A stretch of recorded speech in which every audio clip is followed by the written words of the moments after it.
Hello there, and welcome.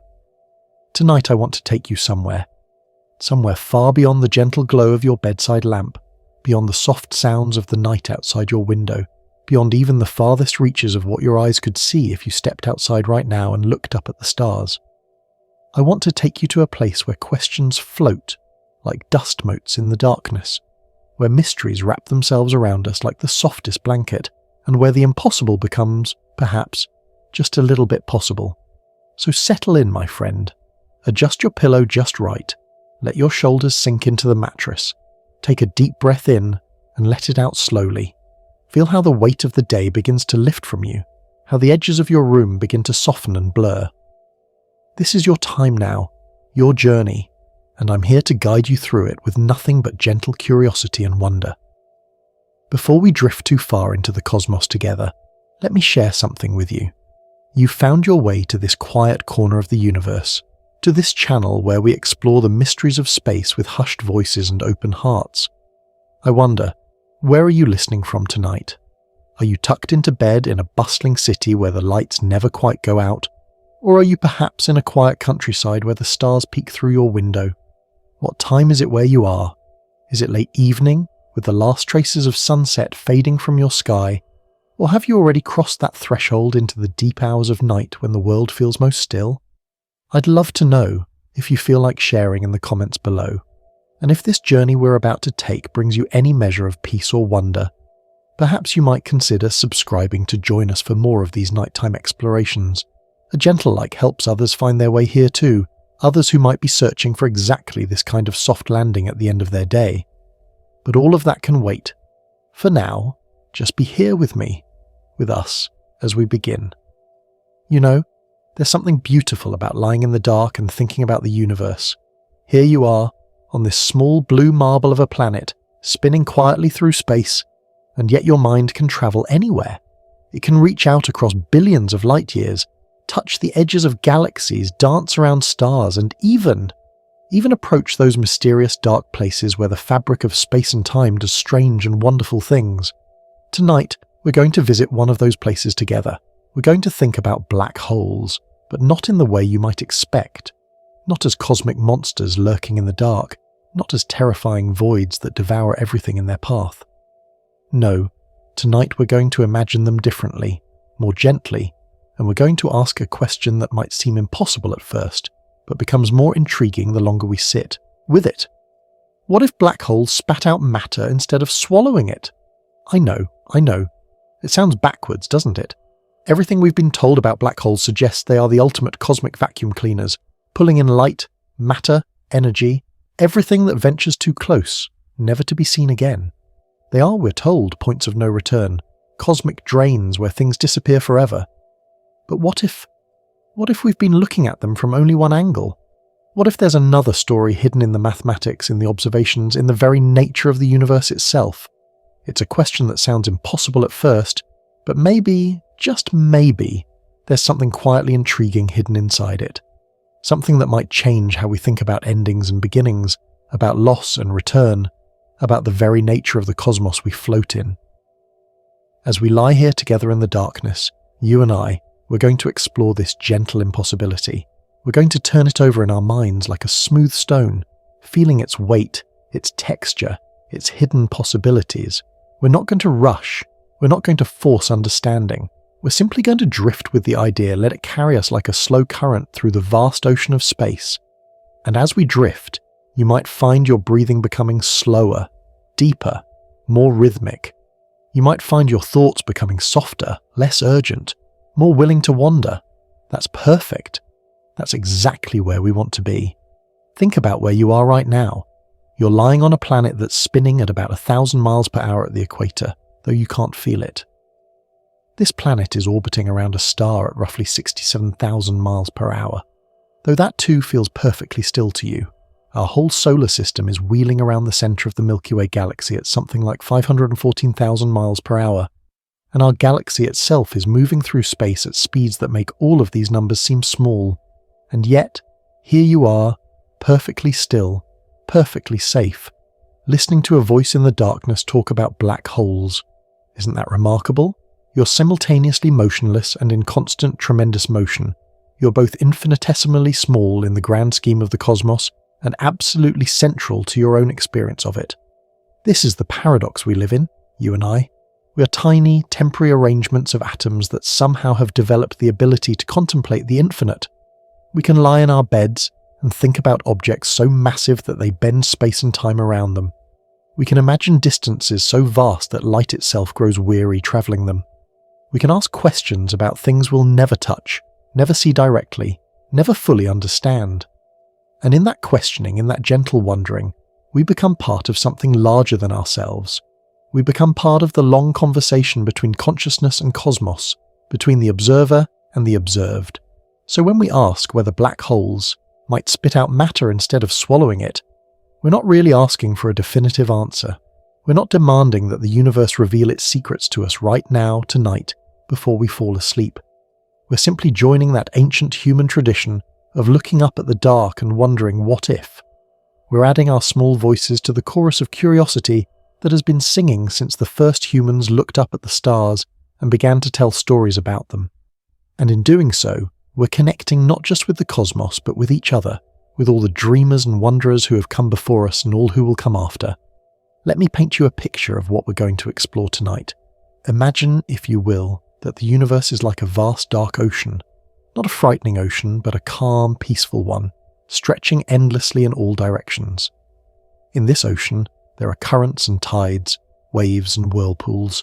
Stars are like bioluminescent creatures glowing softly in the dark water. Planets are like small shells and pebbles, carried along by invisible currents, and black holes. Well, in our normal understanding, black holes are like drains in this ocean, places where the water spirals down and disappears. But tonight we're going to imagine them differently. What if black holes were more like springs or geysers in this cosmic ocean? What if, instead of only pulling water down, they sometimes pushed it back up? What if they were part of a great circulation system, a cosmic breathing in and breathing out, a rhythm of taking and giving that we simply haven't recognized yet? This is the journey we're embarking on together, you and I. We're going to explore this possibility from every angle we can think of, gently, slowly, with no urgency and no fear. As we begin this exploration, I want you to know that it's okay if your mind wanders. It's okay if you drift in and out of attention. In fact, that's part of the beauty of this journey. Your consciousness doesn't need to grip tightly to every word, every idea. Let them wash over you like gentle waves. Let them seep into your awareness the way starlight seeps through your window. Some ideas will stick, others will float away, and that's perfectly fine. This isn't a test. There's nothing you need to remember or understand completely. This is simply an invitation to wonder, to imagine, to let your mind play with possibilities while your body sinks deeper into rest. You might be wondering why we would even want to imagine black holes differently. After all, the standard picture of them as cosmic vacuum cleaners is already mind-bending enough, isn't it? The idea that there are places in the universe where gravity is so strong that not even light can escape, where time itself slows to a crawl, where the known laws of physics start to break down. That's already pretty extraordinary. Why complicate it further with this idea of black holes giving back? Well, here's the thing about the universe. It loves symmetry. It loves balance. It loves cycles. Look at the water cycle on Earth. Water evaporates from the oceans, forms clouds, falls as rain, flows through rivers back to the ocean, and the cycle continues. Look at the cycle of stellar birth and death. Stars form from clouds of gas and dust. They burn for millions or billions of years, and when they die, they scatter their enriched material back into space to form new stars. Look at your own breathing. In and out, a constant exchange between you and the atmosphere around you. Everywhere we look in nature, we see this pattern of taking and giving, of gathering and releasing, of breathing in and breathing out. So why should black holes be different? Why should they be the only things in the universe that only take and never give? Maybe they're not. Maybe we just haven't been looking at them the right way. Maybe our perspective has been limited by our distance from them, by the shortness of our observations compared to their immense timescales, by our own assumptions about how things should work. Tonight, we're going to gently set aside those assumptions and see what happens when we imagine black holes as part of the universe's great recycling system, as cosmic fountains rather than cosmic drains. This idea isn't completely without precedent in scientific thinking. There are physicists who have wondered about something called white holes, theoretical objects that would be the opposite of black holes, spewing matter out rather than pulling it in. There are theories about black holes eventually evaporating through something called Hawking radiation, slowly returning their mass to the universe as energy.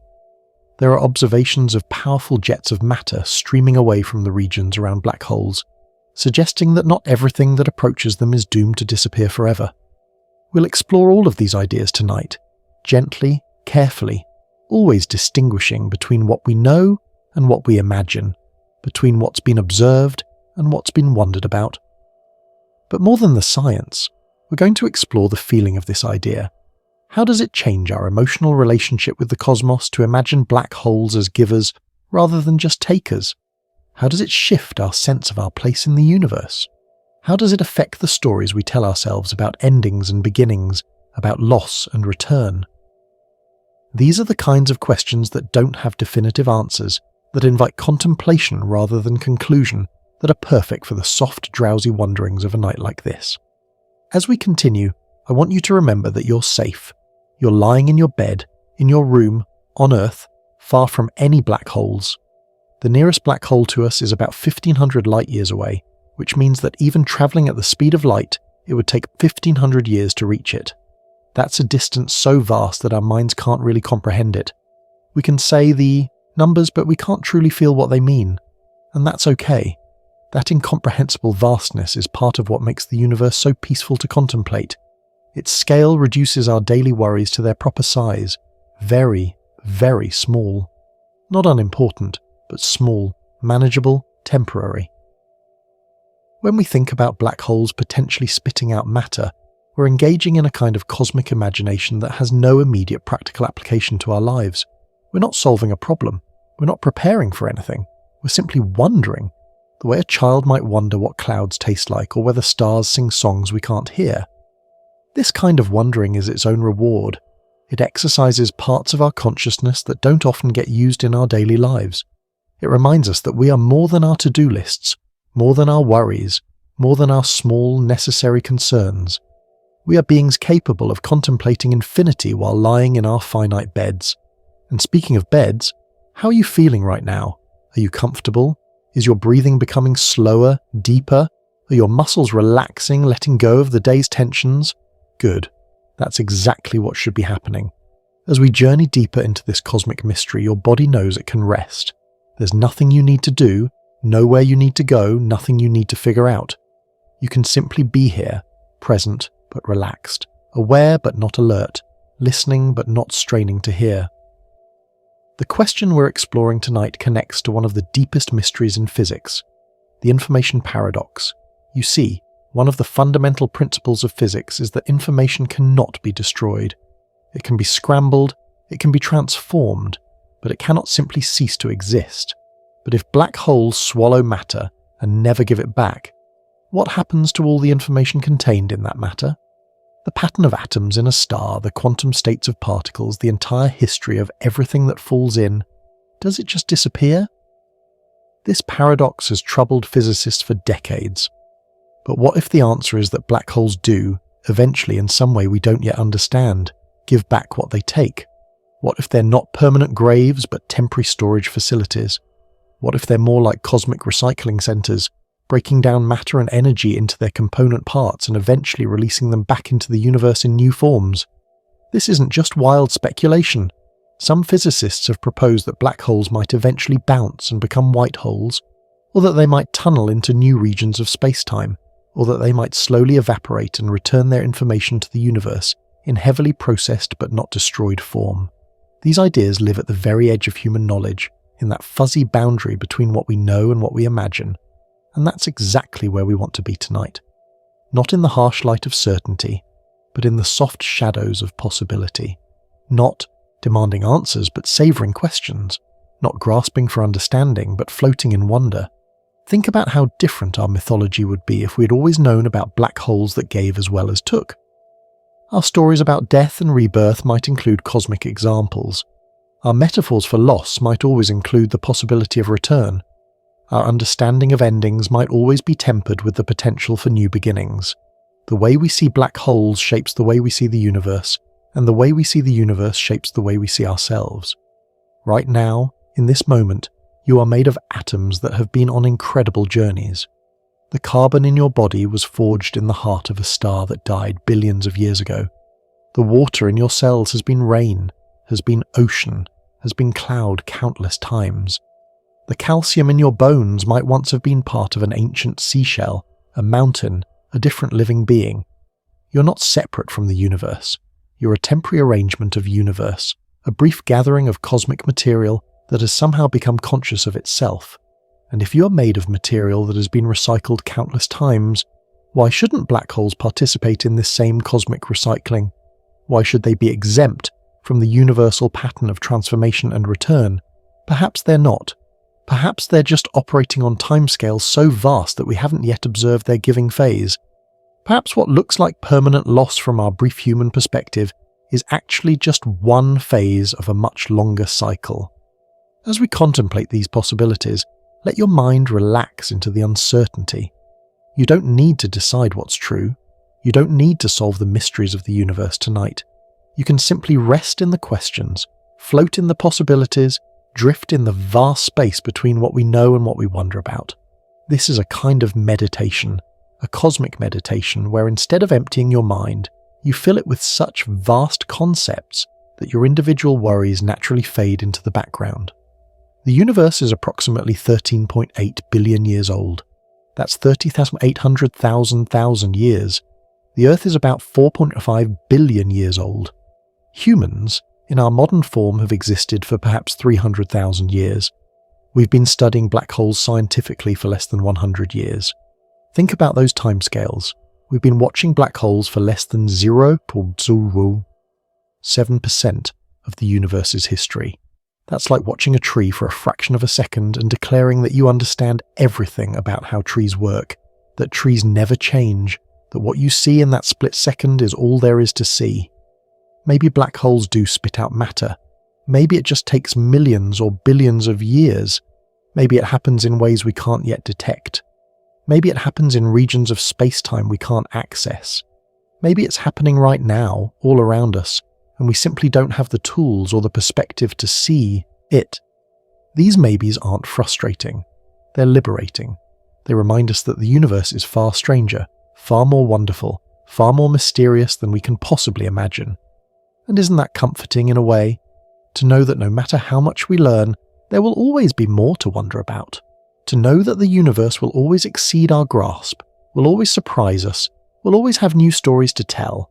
We're not going to run out of mysteries. We're not going to solve everything and be left with a boring, fully understood cosmos. The universe is and will remain larger than our knowledge, deeper than our understanding, stranger than our imagination. As you lie there, breathing slowly, thinking about black holes that might give as well as take, you're participating in one of humanity's oldest and most beautiful activities, wondering about the nature of reality. You're joining a conversation that stretches back to the first humans who looked up at the night sky and asked, "What's out there?" You're connected to every astronomer who has peered through a telescope, every physicist who has scribbled equations, every child who has wished upon a star. And you're also connected to the future, to all the people who will come after us and continue asking these questions. Maybe someday someone will discover that black holes do indeed spit out matter in some unexpected way. Maybe that discovery will change everything we think we know about the universe. Or maybe we'll discover something even stranger, something we can't even imagine right now. The beauty is in not knowing, in being part of the species that asks these questions even when we can't answer them. Let me share with you a thought that might seem strange at first. Black holes are actually quite peaceful objects. Yes, I know they're often described in violent terms, crushing gravity, tearing apart stars, devouring light. But think about it differently. Once you're far enough away from a black hole, and we're very far away, it's just a massive object sitting in space, warping space-time around it, existing. It doesn't hunt, it doesn't seek out victims, it simply is. Things that get too close fall in, yes, but the black hole isn't reaching out to grab them. It's just being massive, and massive objects curve space-time and objects follow the curves of space-time. In this way, A black hole is perhaps the most zen object in the universe.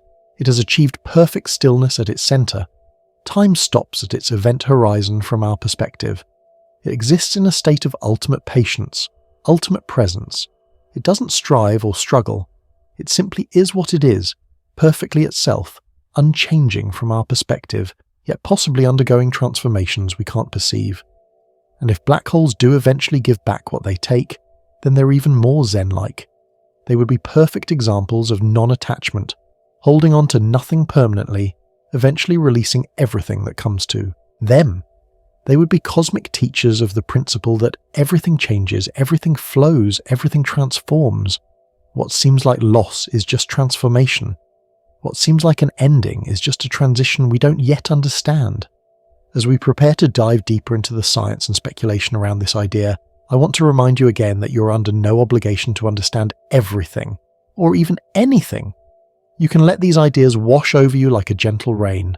Some will soak in, others will run off, and that's perfectly fine. Your unconscious mind might play with these concepts while you sleep, weaving them into dreams of cosmic fountains and stellar recycling. Or you might simply drift off to the sound of words about space and time, gravity and light, mystery and wonder. We're about to explore what black holes really are, according to our current understanding. We're going to look at them through the lens of Einstein's general relativity, through the observations of modern telescopes, through the calculations of theoretical physicists. But always, we'll keep returning to our central question. What if they give back? What if they're not the one-way streets we think they are? What if they're more like cosmic lungs, breathing in and breathing out on timescales we can barely imagine? This question invites us to think about cycles within cycles within cycles. Your breathing is a cycle measured in seconds. Your sleeping and waking is a cycle measured in hours. The seasons are cycles measured in months. Your life is a cycle measured in decades. Civilizations rise and fall in cycles measured in centuries or millennia. Stars are born and die in cycles measured in millions or billions of years. And perhaps black holes have their own cycle, measured in trillions of years or longer, a cycle of gathering and releasing that we've only witnessed the tiniest fraction of. When we zoom out to these cosmic timescales, our individual lives might seem insignificant. But I don't think that's the right way to look at it. Instead, I think we should marvel that the universe has organized itself in such a way that tiny, temporary arrangements of atoms like us can contemplate the eternal. We are the universe's way of knowing itself, of wondering about itself, of imagining new possibilities for itself. When you lie in bed thinking about black holes, you are the cosmos contemplating the cosmos. You are a wave in the ocean wondering about whirlpools. And that brings us to another comforting thought. You're not separate from the story we're telling tonight. You're not just an observer of the universe, you're a participant. The atoms in your body have been part of this cosmic dance for billions of years. They've been inside stars, floating in interstellar space, part of planets, maybe even near black holes. Who knows what adventures your atoms have had? And who knows what adventures they'll have in the future, long after you've released them back to the universe? In a very real sense, you are already practicing what we were imagining black holes might do. Every breath you exhale releases atoms that have been part of you. Every cell that dies and is replaced releases molecules back into the world. You are constantly exchanging matter with your environment, taking in and giving back, participating in the great circulation of material through the biosphere. You're a temporary pattern in the flow of atoms, a brief organization of matter that will eventually disperse and become part of other patterns. This isn't sad or frightening, it's beautiful. It means you're not isolated or separate. You're woven into the fabric of the universe in the most literal way possible. You're connected to everything, the stars, the planets, the black holes, the vast spaces between galaxies. It's all one continuous field of matter and energy, temporarily organizing itself into different patterns, one of which happens to be you, lying there, listening, breathing, wondering. So as we explore the possibility that black holes might spit out matter, we're really exploring the possibility that the universe is even more interconnected than we thought. We're imagining a cosmos where nothing is ever truly lost, where every ending contains the seeds of a new beginning, where even the darkest, most mysterious objects participate in the grand circulation of matter and energy that keeps the universe dynamic and alive. The night is deep now, and our journey is just beginning. We've set our intention, asked our question, established our gentle, wandering tone. Now we're ready to dive deeper, to explore what black holes really are and how they might surprise us. We're ready to meet these cosmic mysteries face to face, or as close to face as our imaginations can take us. And remember, as we go deeper, you can let yourself go deeper too. Deeper into relaxation, deeper into wonder, deeper into that soft space between waking and sleeping, where the impossible seems just a little bit possible. Now that we've settled into our cosmic wandering, let's turn our attention to understanding what black holes actually are in our current scientific picture. But we're going to approach them gently, like approaching a sleeping giant, with respect and curiosity rather than fear. Imagine we're slowly adjusting the focus on a telescope, bringing these mysterious objects into clearer view, though never quite sharp enough to remove all the mystery. That soft edge of unknowing is where the magic lives, where our questions can breathe and expand. To understand black holes, we first need to understand gravity, but not in the way you might have learned it in school with apples falling from trees and equations on chalkboards. No, we need to understand gravity as Einstein did, as a kind of cosmic poetry written in the fabric of space and time themselves. Picture space not as an empty void, but as a kind of invisible fabric, a soft, flexible sheet that extends in all directions. This fabric isn't made of thread or cotton, it's made of, well, of space itself, of the very possibility of distance and direction, of here and there, of near and far. Now imagine that everything with mass, every star, every planet, every atom, even you lying there in your bed, creates a little dimple in this fabric. The more massive the object, the deeper the dimple. The Earth creates a comfortable depression that we roll around in as we orbit the Sun. The Sun creates a much deeper valley that keeps all the planets circling around it like marbles rolling around the inside of a bowl. And a black hole? Well, a black hole creates something more than a dimple or a valley. It creates what we might call a bottomless pit in the fabric of space-time, though even that description doesn't quite capture the strange reality of it. But let's not rush to the black hole just yet. Let's linger for a moment with this idea of mass-bending space. Every bit of matter in the universe is having a conversation with space itself, whispering to it, bend a little here, curve a little there. And space, infinitely accommodating, does exactly that. It curves and warps in response to matter, and then matter, in turn, follows the curves that have been created. This is what we call gravity. Not a force pulling objects together, but a dance between matter and space-time, each responding to the other in an endless, elegant interaction. You yourself are part of this dance. Your body, with its small but real mass, is creating the tiniest of tiny warps in space-time around you. It's far too small to measure with any instrument we have, but it's there. The atoms in your body are whispering to space, and space is listening, bending ever so slightly in response. You're not just in the universe, you're actively participating in shaping it, even if only in the smallest way.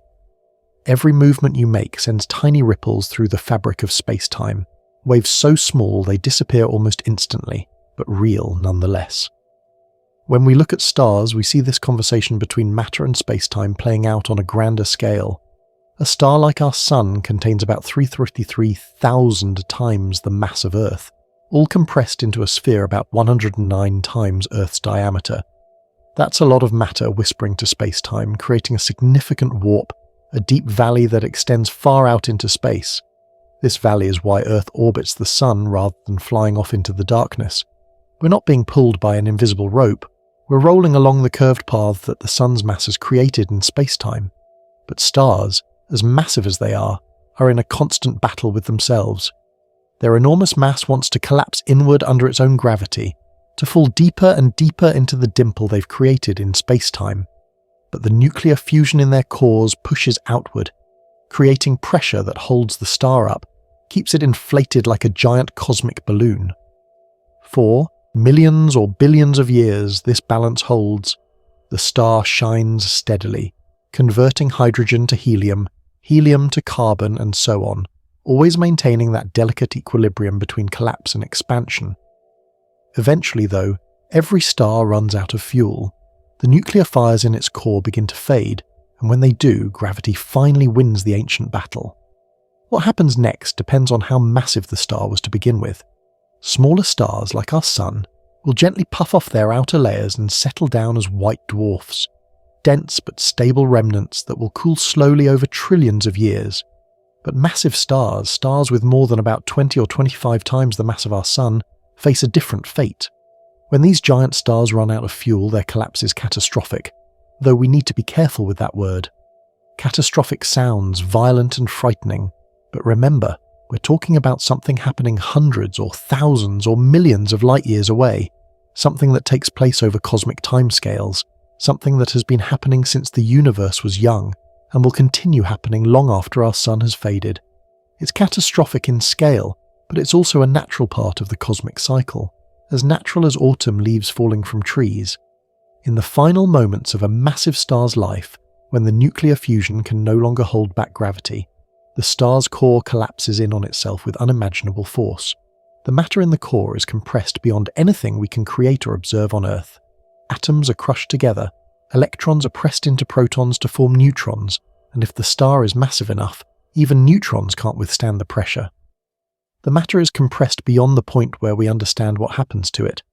It's compressed into what physicists call a singularity, though that's really just a word for we don't know what happens here. And around this incomprehensibly dense point, space and time themselves are warped so severely that they form what we call an event horizon.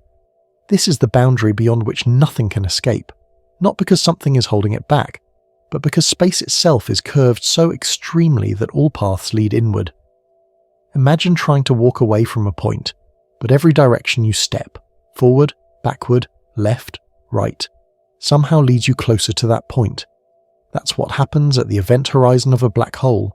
Space is so curved that outward no longer exists as a direction. The event horizon isn't a physical surface like the surface of a planet. You couldn't stand on it or touch it. It's more like a point of no return, a boundary in space-time itself. If you were falling toward a black hole and crossed the event horizon, you might not even notice the moment of crossing. From your perspective, space would still look like space, at least for a while. But from the perspective of someone watching from a safe distance, you would appear to slow down as you approach the horizon, your time stretching out relative to theirs until you seem to freeze at the boundary, your last photons redshifting into invisibility. This time, dilation near black holes is one of their most fascinating properties. Time isn't absolute, it's relative, flowing at different rates depending on the curvature of space-time. Near a black hole, where space-time is extremely curved, time passes more slowly relative to regions of flatter space-time. If you could hover near a black hole's event horizon for what felt like a few hours to you, years or decades or even centuries might pass in the wider universe. You would be time traveling into the future simply by lingering in a region of curved space-time. But let's pull back from the extreme environment near the event horizon and think about black holes from a safer distance. From far away, a black hole behaves gravitationally, just like any other object of the same mass. If our Sun were magically replaced with a black hole of the same mass, which couldn't happen naturally since our Sun isn't massive enough to become a black hole, Earth would continue orbiting exactly as it does now. We wouldn't be sucked in. The gravitational influence would be identical. The only difference would be that instead of a glowing sphere of hot gas, there would be a dark sphere about 6 kilometers across, invisible against the darkness of space. This is important to understand because it helps dispel the myth that black holes are cosmic vacuum cleaners, actively sucking things in from great distances. They're not. They're just massive objects that curve space-time around them. Objects that get too close fall in, yes, but objects at a safe distance can orbit indefinitely, just as Earth orbits the Sun. In fact, there are stars orbiting the supermassive black hole at the center of our galaxy, and astronomers have tracked their orbits for years, watching them loop around this invisible massive object in elegant ellipses. Speaking of the black hole at the center of our galaxy, let's talk about it for a moment. It's called Sagittarius A, pronounced Sagittarius A star, and it has a mass about 4 million times that of our Sun, all compressed into a region smaller than the orbit of Mercury. That's a lot of matter in a very small space, creating a deep, deep warp in space-time. But even this monster isn't actively threatening us. We're about 26,000 light-years away from it, safely orbiting along with hundreds of billions of other stars in our galaxy. The black hole sits there at the center, quiet and dark, like a sleeping giant that helps hold the galaxy together with its gravity, but doesn't disturb the cosmic suburbs where we live. Scientists discovered Sagittarius A not by seeing it directly. Remember, black holes don't emit light, but by watching the motion of stars near the galactic center. These stars were moving fast, very fast, orbiting around something invisible. By carefully tracking their orbits over many years, astronomers could calculate the mass of the invisible object they were orbiting. The only thing that could be that massive and that compact is a black hole. It was like discovering an invisible mountain by watching birds circle around its peak. This technique of finding black holes by their gravitational influence on visible objects has revealed that black holes are actually quite common in the universe. There are two main types we know about: stellar mass black holes, formed from the collapse of massive stars which typically have masses between 5 and 50 times that of our Sun, and supermassive black holes, which have masses millions or billions of times that of our Sun, and are found at the centers of most galaxies. How supermassive black holes formed is still a mystery. Did they start small and grow by swallowing matter and merging with other black holes? Did they form from the direct collapse of massive gas clouds in the early universe? We don't know for sure, and that's part of what makes them so fascinating. Between these two extremes, there might also be intermediate mass black holes, with masses hundreds or thousands of times that of our Sun, though these are harder to find and less well understood. Each type of black hole represents a different chapter in the story of how matter organizes itself in the universe, how gravity shapes the cosmos on different scales, from the death of individual stars to the architecture of entire galaxies. Now, here's something beautiful and strange. Despite their reputation as destroyers, black holes might actually be crucial for the existence of galaxies as we know them. The supermassive black holes at the centers of galaxies seem to regulate star formation throughout the entire galaxy. When matter falls toward these central black holes, it forms what's called an accretion disk, a swirling disk of hot gas spiraling inward. This disk can become incredibly hot and bright, sometimes outshining all the stars in the galaxy combined. The radiation and winds from this disk can blow gas out of the galaxy, shutting down star formation. But when the black hole runs out of nearby matter to feed on, it quiets down, allowing gas to cool and collapse into new stars again. It's like the black hole is the galaxy's heartbeat, alternating between active and quiet phases, regulating the galaxy's growth and evolution. Without this regulation, galaxies might form all their stars at once in a brief, brilliant burst, then fade to darkness. Instead, the black hole helps pace star formation over billions of years, allowing for the slow, steady evolution that eventually produced stars like our Sun and planets like Earth. In this way, black holes aren't just takers, they're shapers, sculptors, gardeners of the cosmic landscape. Let's think about what it means for space and time to be warped so extremely near a black hole. We're used to thinking of space as a fixed stage where events happen, and time as a steady tick-tock. That's the same for everyone. But Einstein showed us that space and time are actually flexible, stretchable, compressible. They're not the stage, they're part of the performance. Near a black hole, this performance becomes extremely dramatic. Space stretches and compresses, time dilates and contracts. The familiar rules of geometry no longer apply. If you were falling feet first toward a black hole, the gravity at your feet would be stronger than the gravity at your head, because your feet are closer to the black hole. This difference in gravitational pull would stretch you out like taffy in what physicists call spaghettification. Though let's call it something gentler, like cosmic stretching. For a stellar mass black hole, this stretching would become noticeable while you were still outside the event horizon. But for a supermassive black hole, the event horizon is so large and the gravitational gradient so gentle that you could cross it without feeling any stretching at all. The bigger the black hole, the gentler the ride, at least at first. Inside the event horizon, our normal understanding of space and time breaks down completely.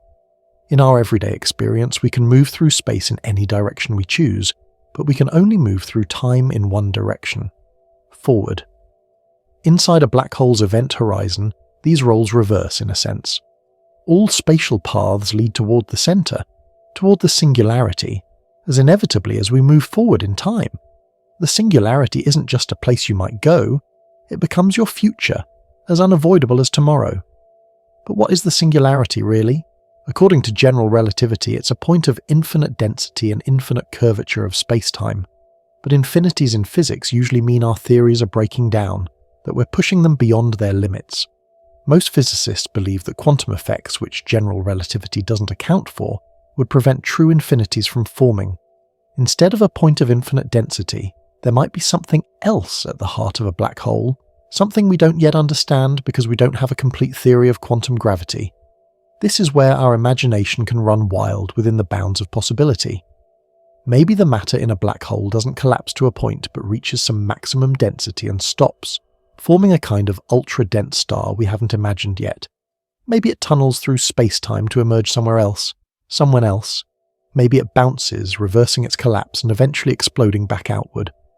We don't know, and that not knowing is both frustrating and wonderful. It means the universe still has secrets, still has surprises waiting for us. The edge of a black hole, the event horizon, has a very specific size that depends on the black hole's mass. This is called the Schwarzschild radius, named after Karl Schwarzschild, who first calculated it in 1916, just months after Einstein published his theory of general relativity.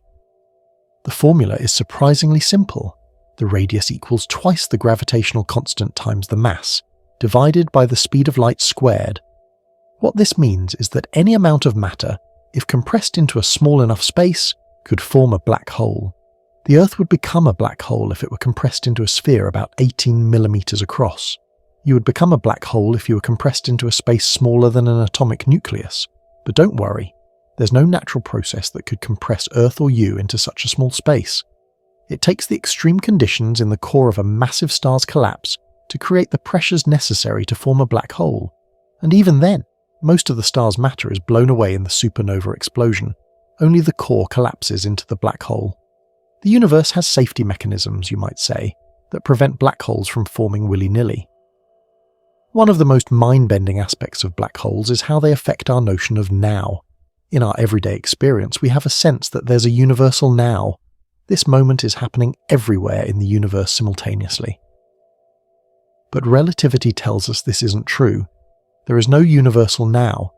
Each observer has their own now, their own present moment, and these can differ dramatically near a black hole. If you were falling into a black hole while I watched from a safe distance, we would fundamentally disagree about when things happened. From my perspective, you would never quite reach the event horizon, frozen in time at the boundary.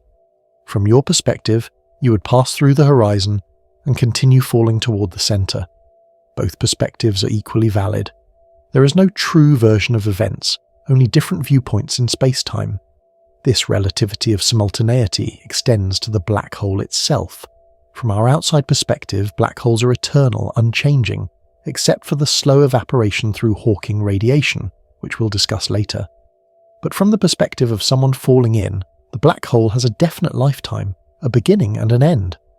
These aren't contradictory views, they're complementary, like looking at a sculpture from different angles and seeing different shapes. The darkness of black holes is absolute in classical physics. No light escapes, hence the name. But they're not invisible in a practical sense. Matter falling into a black hole heats up tremendously as it spirals inward, glowing brilliantly before it crosses the event horizon. This is how we actually observe black holes, not by seeing them directly, but by seeing the light from the hot gas swirling around them. It's like seeing the water swirling around a drain, even though you can't see the drain itself. This swirling matter forms what's called an accretion disk, and these disks can be some of the brightest objects in the universe. When a supermassive black hole at the center of a galaxy is actively feeding on gas and dust, the accretion disk can shine with the light of trillions of suns. We call these active galactic nuclei, or quasars when they are extremely bright. The black hole itself is dark, but its feeding process is anything but. It's one of the universe's great ironies. The darkest objects create some of the brightest lights. The accretion disk isn't just a simple whirlpool of matter. It's a complex dynamic environment where magnetic fields twist and tangle, where matter reaches temperatures of millions of degrees, where particles are accelerated to nearly the speed of light. Friction in the disk causes matter to lose energy and spiral inward, but this same friction heats the gas to incredible temperatures. The inner edge of the disk, just outside the event horizon, is one of the most extreme environments in the universe, where matter makes its final orbits before plunging into the black hole. But not all the matter in an accretion disk falls into the black hole. Some of it is ejected in powerful jets that shoot out from the poles of the black hole at speeds approaching the speed of light. These jets can extend for thousands or even millions of light years, far beyond the galaxy that hosts the black hole. They're like cosmic lighthouses beaming energy and matter into intergalactic space. We don't fully understand how these jets form, but they seem to be related to the magnetic fields threading through the accretion disk and the rotation of the black hole itself. Yes, black holes can rotate, and most of them probably do. When a rotating star collapses into a black hole, its rotation speeds up dramatically like a figure skater pulling in their arms. This rotation drags space-time around with it in a phenomenon called frame dragging. Near a rotating black hole, space itself is twisted into a whirlpool pattern. You couldn't remain stationary near a rotating black hole even if you wanted to. Space itself would carry you around in a circle. The rotation of a black hole is described by something called the Kerr metric, which is much more complicated than the Schwarzschild metric for non-rotating black holes. A rotating black hole has two horizons: the event horizon, beyond which nothing can escape, and the ergosphere, a region where space-time is dragged around so strongly that nothing can remain stationary. In principle, you could enter the ergosphere and still escape, as long as you don't cross the inner event horizon.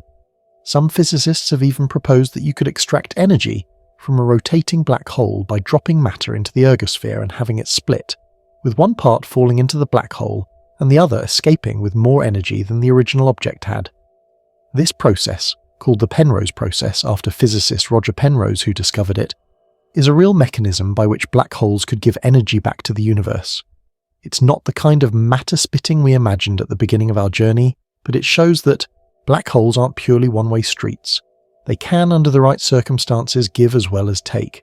They can be sources of energy, not just sinks. As we sit with these ideas about what black holes are, regions of extremely curved space-time, formed from collapsed stars, with event horizons that mark points of no return, we can begin to see them not as monsters, but as natural consequences of the laws of physics. They're what happens when gravity wins completely, when matter surrenders entirely to the curvature of space-time. They're extremes, yes, but extremes that follow logically from the same principles that keep your feet on the ground and the moon in orbit around Earth. And yet, even with all we've learned about black holes in the past century, they remain fundamentally mysterious. We can describe their exteriors with beautiful mathematical precision, but their interiors remain hidden behind the veil of the event horizon. We can calculate their effects on surrounding matter and space-time, but we can't peer inside to see what really happens at their centers.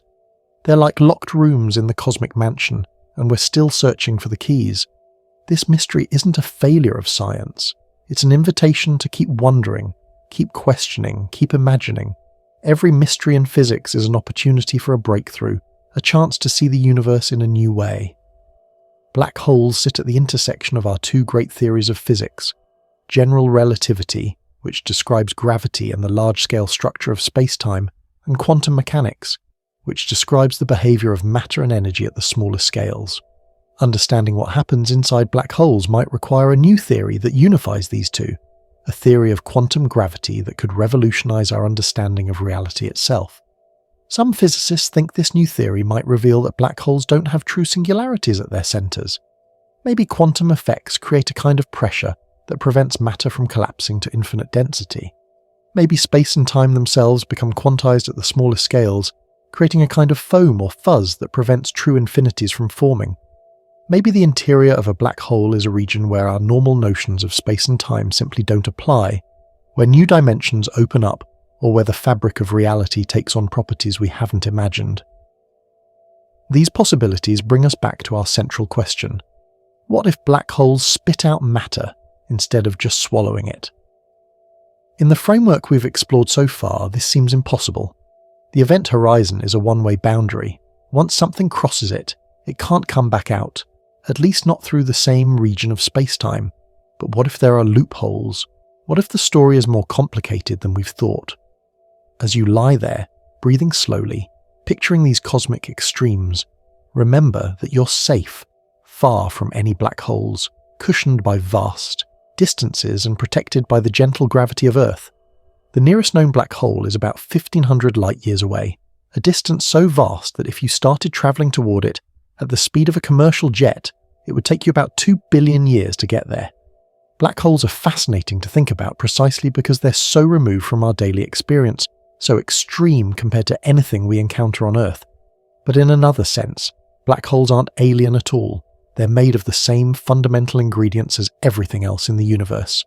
Matter, energy, space-time. They obey the same laws of physics that govern falling apples and orbiting planets. They're part of the same cosmic story that includes the formation of galaxies, the birth of stars, the emergence of life. They're extreme chapters in that story, yes, but they're still part of the same book. As we prepare to explore how our understanding of black holes might be incomplete, how they might indeed give back to the universe in ways we're only beginning to understand, let's appreciate the profound mystery they represent.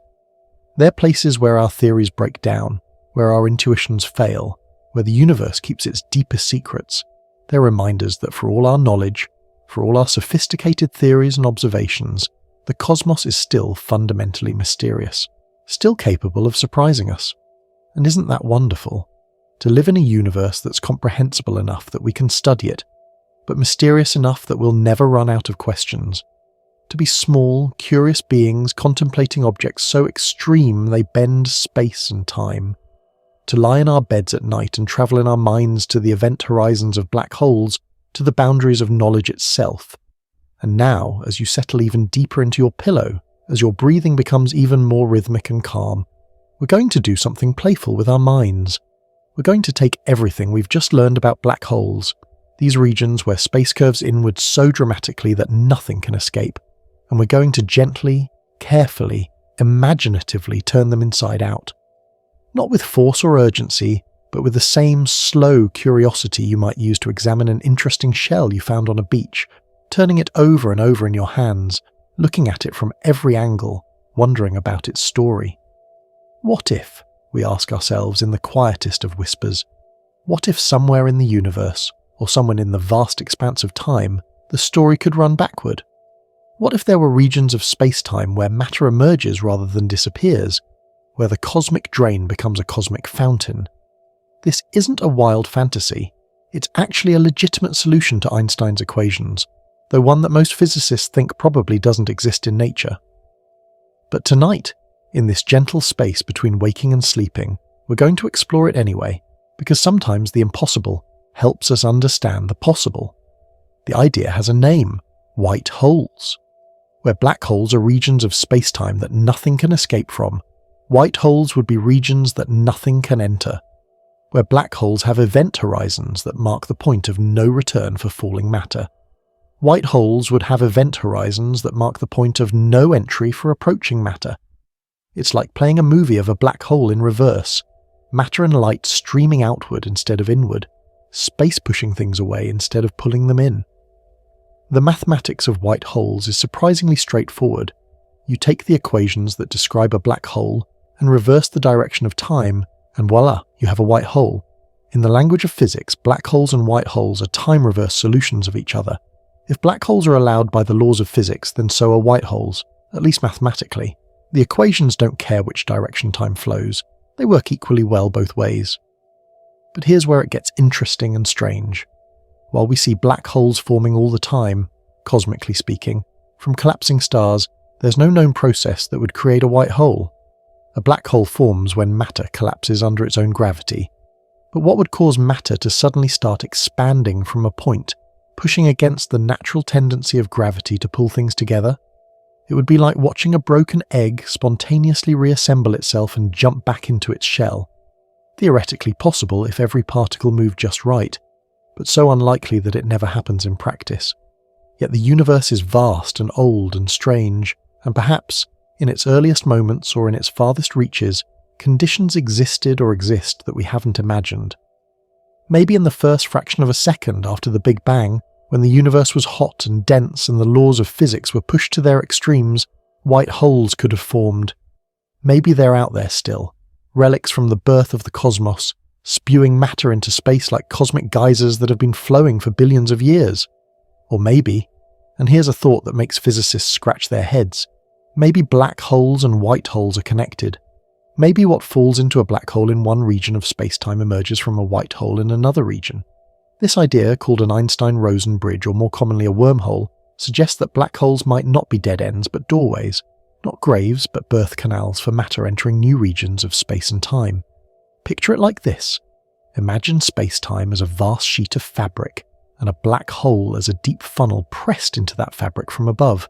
Now imagine that funnel doesn't just dent the fabric but pushes all the way through to the other side, where it creates a matching funnel pushing outward. Matter falling into the black hole would travel down through the throat of the funnel and emerge from the white hole on the other side.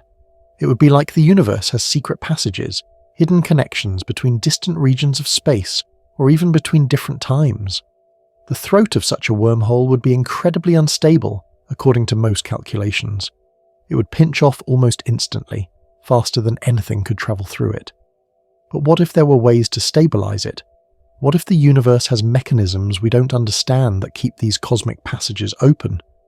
What if every black hole is secretly also a white hole, just viewed from different sides of space-time? This brings us to one of the most profound questions in physics. What happens to information that falls into a black hole? Every particle that falls in carries information, its mass, its charge, its spin, its entire history encoded in quantum properties. If black holes truly destroy this information, they would violate one of the fundamental principles of quantum mechanics, which says that information must be preserved. But if black holes somehow return this information to the universe, perhaps through a connected white hole, then the principle is saved. Stephen Hawking spent the last decades of his life wrestling with this information paradox. He initially believed that black holes destroyed information, but later changed his mind, suggesting that the information might be preserved, but in a highly scrambled form. Maybe, just maybe, white holes or something like them are part of the answer.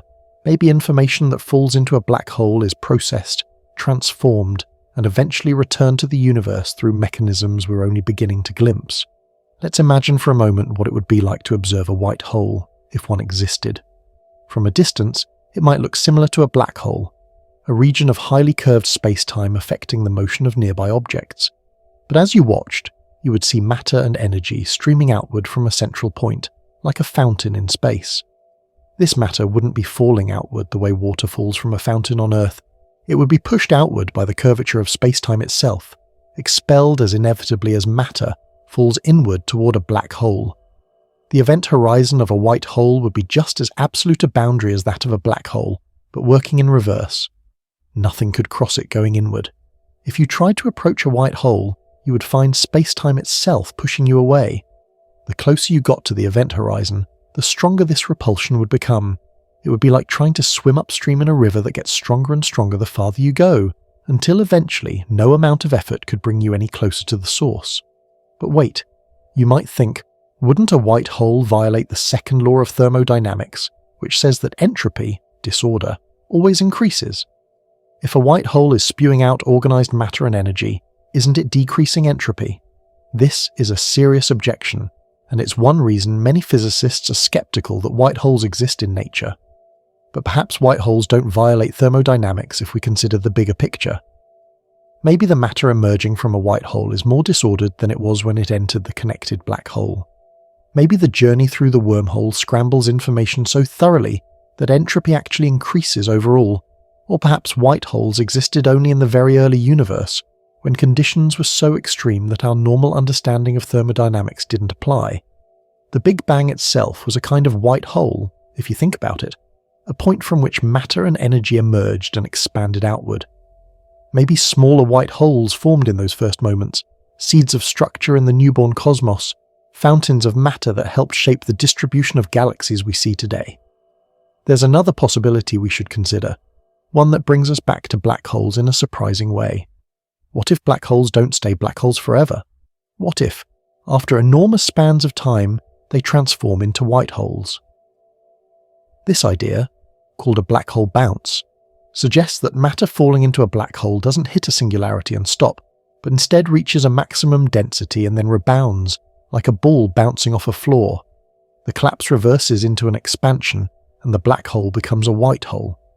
From the outside, this transformation might take billions or trillions of years, so long that we would never observe it happening.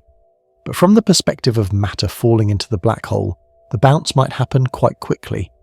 This is because of the extreme time dilation near the event horizon. What seems like eons from the outside might be moments from the inside.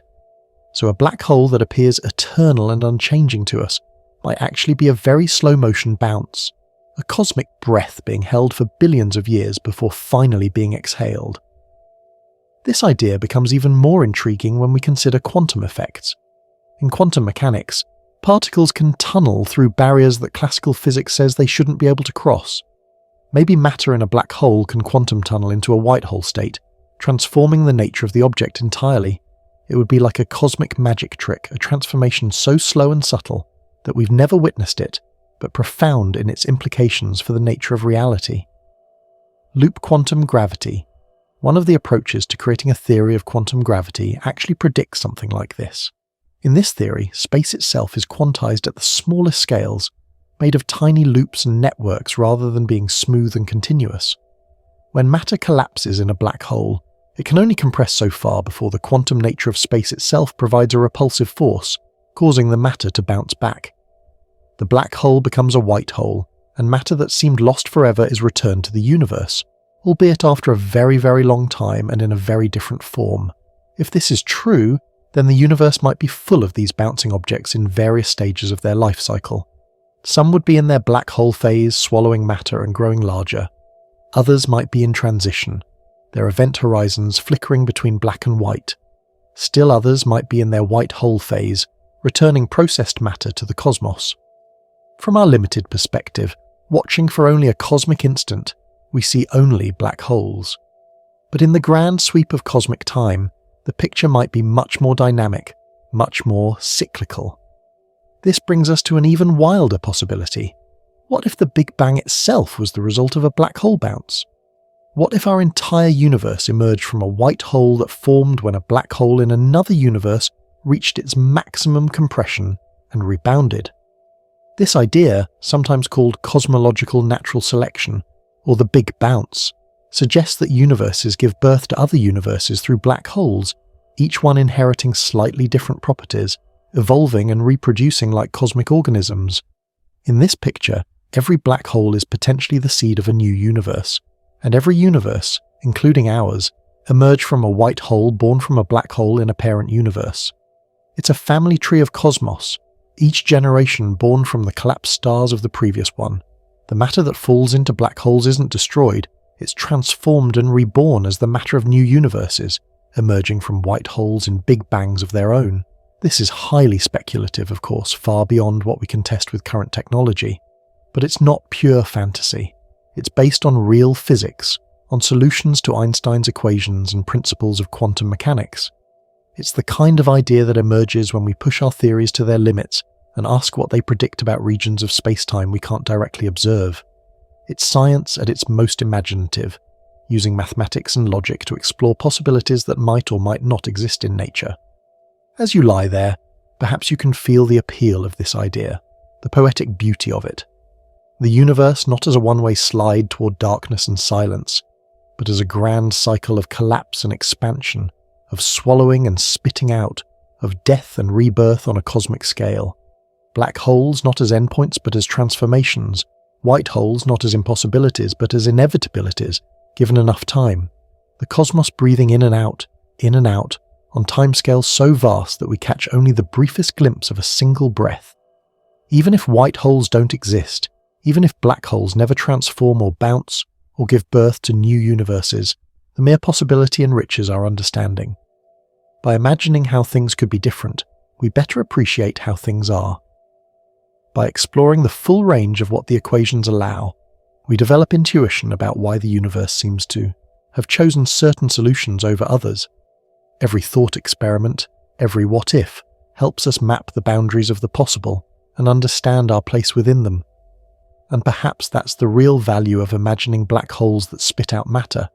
It reminds us that our understanding is incomplete, that the universe might still surprise us, that what seems impossible today might be discovered tomorrow.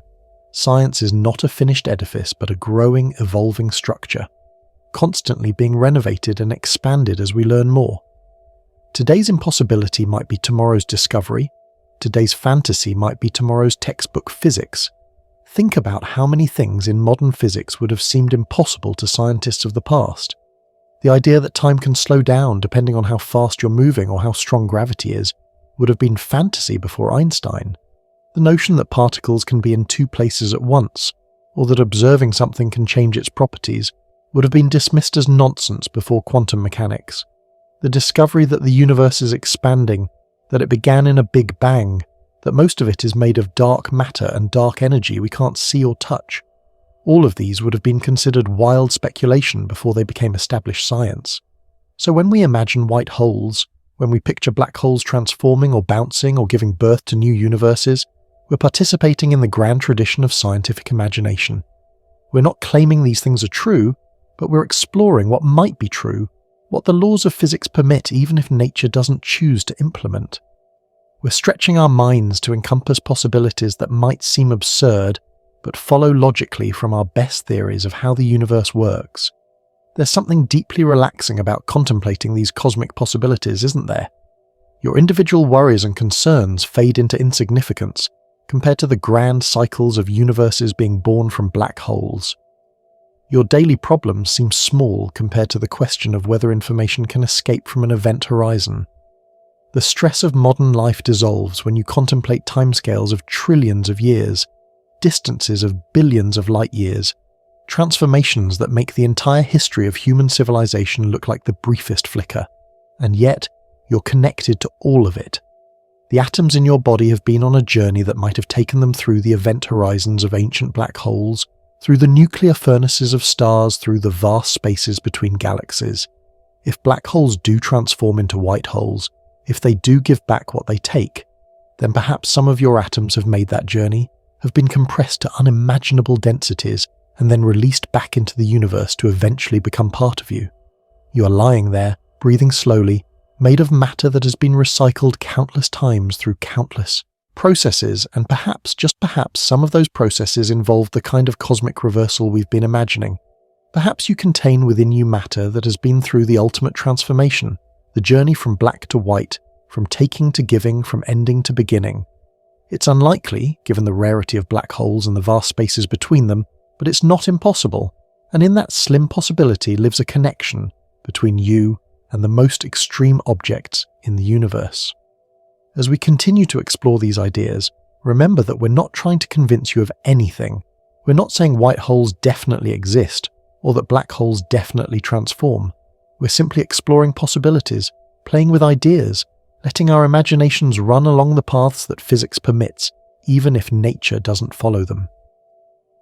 This is how humans have always approached the unknown, with a mixture of observation and imagination, fact and speculation, knowledge and wonder. The gentle impossibility of white holes, the soft speculation about bouncing black holes, the quiet possibility of universes born from other universes, these are lullabies for the scientifically curious, bedtime stories written in mathematics and dressed in stardust. They're ideas to drift with rather than grasp, to float among rather than stand on.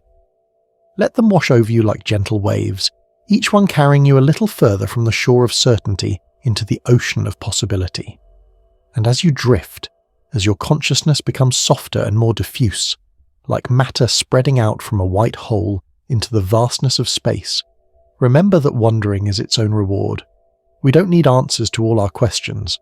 Sometimes the questions themselves are enough, especially questions about the far edges of reality, about the boundaries between possible and impossible, about the places where our knowledge fades into mystery. These are the questions that remind us how vast and strange and wonderful the universe is, how lucky we are to be conscious parts of it, able to lie in our beds and think about black holes and white holes and the cosmic dance between them. The transformation we've been imagining, from black hole to white hole, from taking to giving, from ending to beginning, is really just an extreme version of transformations happening all around us all the time. Water evaporates and condenses, energy changes form, matter rearranges itself, and through it all, nothing is truly lost, only changed. The universe is constantly recycling itself, constantly transforming, constantly exploring new arrangements of matter and energy. Black holes and white holes, if they both exist, would just be the most dramatic examples of this eternal cosmic recycling. So as you prepare to drift deeper into sleep, carry with you this image. Somewhere in the universe, perhaps, a black hole that has been swallowing matter for billions of years is approaching its moment of transformation.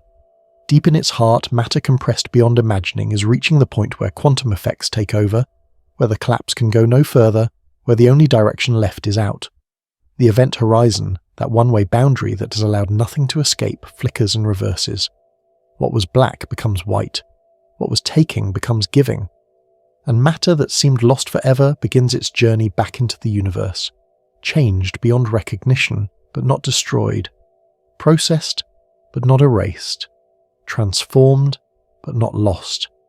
It's a beautiful thought to fall asleep to, isn't it? The idea that nothing is ever truly lost, that every ending might be a beginning we don't recognize, that the universe has ways of returning what seems gone forever. Even if it's not literally true, even if black holes never become white holes, the metaphor remains powerful.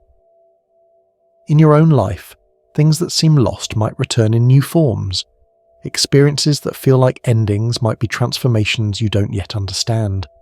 The universe is full of cycles and returns, patterns and repetitions, and you're part of all of them.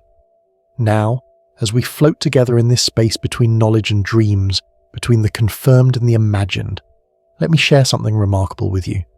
We don't actually need to venture into the realm of speculation to find black holes giving back to the universe. They're already doing it right now, in ways we can observe with our telescopes, in phenomena so beautiful and powerful that they shape entire galaxies. The cosmic fountains we've been imagining, they already exist, just not quite in the way we might have pictured. Black holes, those ultimate takers, are also, paradoxically, some of the universe's most generous givers. Let's explore how these dark hearts of galaxies illuminate the cosmos, how these points of no return somehow manage to return energy and matter to space, how these endings become beginnings in ways we're only now beginning to understand. Picture, if you will, a black hole that's actively feeding, not alone in empty space but surrounded by gas and dust, perhaps from a companion star that's wandered too close, or from clouds of matter drifting through the galaxy. This matter doesn't just fall straight into the black hole like water down a drain. Instead, it begins to spiral, forming what we call an accretion disk, though that clinical term doesn't do justice to the magnificent, terrifying, beautiful structure that forms. Imagine a whirlpool made of star stuff glowing with the heat of friction, spinning faster and faster as it approaches the point of no return. The matter in this disk isn't falling silently into darkness, it's screaming with light, broadcasting its final journey across the universe in every wavelength we can detect. As matter spirals inward through the accretion disk, it heats up through friction. Particles rub against each other, converting their gravitational potential energy into heat, and this heat makes them glow. The outer parts of the disk might glow with infrared light, warm but not hot like embers in a dying fire. Moving inward, the temperature rises and the disk glows red, then orange, then yellow, then white hot. The innermost regions, just outside the event horizon, reach temperatures of millions or even billions of degrees, glowing with intense X-rays and gamma rays. A single accretion disk around a supermassive black hole can outshine an entire galaxy of stars, turning what we think of as darkness into one of the brightest beacons in the universe. But here's where it gets even more interesting. Not all the matter in the accretion disk falls into the black hole. In fact, a significant fraction of it, sometimes as much as half, gets ejected back into space. The disk acts like a cosmic particle accelerator, using magnetic fields and radiation pressure to launch matter away at incredible speeds.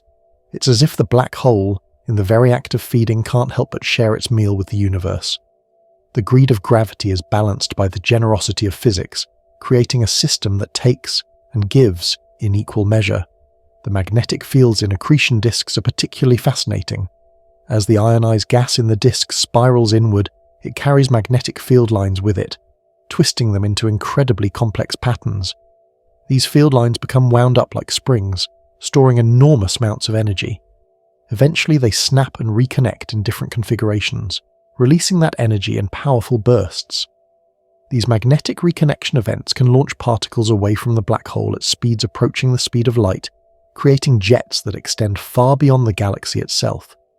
These jets are perhaps the most spectacular example of black holes giving back to the universe. Imagine two searchlights, But instead of light, they're beaming matter and energy into space, and instead of being a few hundred feet long, they extend for thousands or millions of light years. These jets are powered by the rotation of the black hole and the magnetic fields in the accretion disk, extracting energy from the black hole's spin and converting it into kinetic energy of particles streaming through space. It's like the black hole is a cosmic battery, and the jets are wires carrying its energy out into the universe. The particles in these jets, mostly electrons and protons but also heavier atomic nuclei, are accelerated to energies far beyond anything we can achieve in particle accelerators on Earth. They become cosmic rays, travelling through space at nearly the speed of light, carrying energy from the black hole to regions millions of light years away. When these particles interact with magnetic fields in space, they emit radio waves, creating the beautiful lobes and plumes we see in radio telescope images of active galaxies. These structures are like cosmic sculptures, shaped by black holes but existing far outside their gravitational grasp. The impact of these jets on their surroundings is profound. When a jet plows through the gas in a galaxy or in intergalactic space, it heats that gas to enormous temperatures, creating bubbles of hot plasma that can be larger than entire galaxies. These bubbles rise through the surrounding medium like hot air balloons, carrying energy away from the black hole and distributing it throughout the galaxy cluster. This process, called AGN feedback, where AGN stands for active galactic nucleus, is thought to be crucial in regulating star formation in galaxies. Here's how it works. Galaxies need cool gas to form stars. When gas gets too hot, it can't collapse under its own gravity to form stars. The jets and radiation from feeding black holes heat the gas in their host galaxies, shutting down star formation. But eventually the black hole runs out of nearby matter to feed on, the jets turn off, and the gas begins to cool again. Once it's cool enough, star formation resumes, but this also means more gas might eventually fall toward the black hole, starting the cycle again. It's like a thermostat for the galaxy, with the black hole regulating the temperature and thus the rate of star formation. This feedback loop means that black holes and their host galaxies evolve together, each shaping the other. The mass of a galaxy's central black hole is remarkably well correlated with properties of the galaxy itself, like the mass of its central bulge or the speeds of stars orbiting in it. This isn't a coincidence. It's evidence of billions of years of co-evolution, of black holes and galaxies growing together, regulating each other, creating the cosmic ecosystem we observe today. But jets aren't the only way black holes return matter and energy to space. The intense radiation from accretion disks creates what we call radiation pressure, the physical push of light itself. When you hold your hand up to the sun, you can feel its warmth, but you can't feel its push because the radiation pressure from sunlight is incredibly weak. But near a feeding black hole, where the radiation is trillions of times more intense than sunlight, this pressure becomes a powerful force.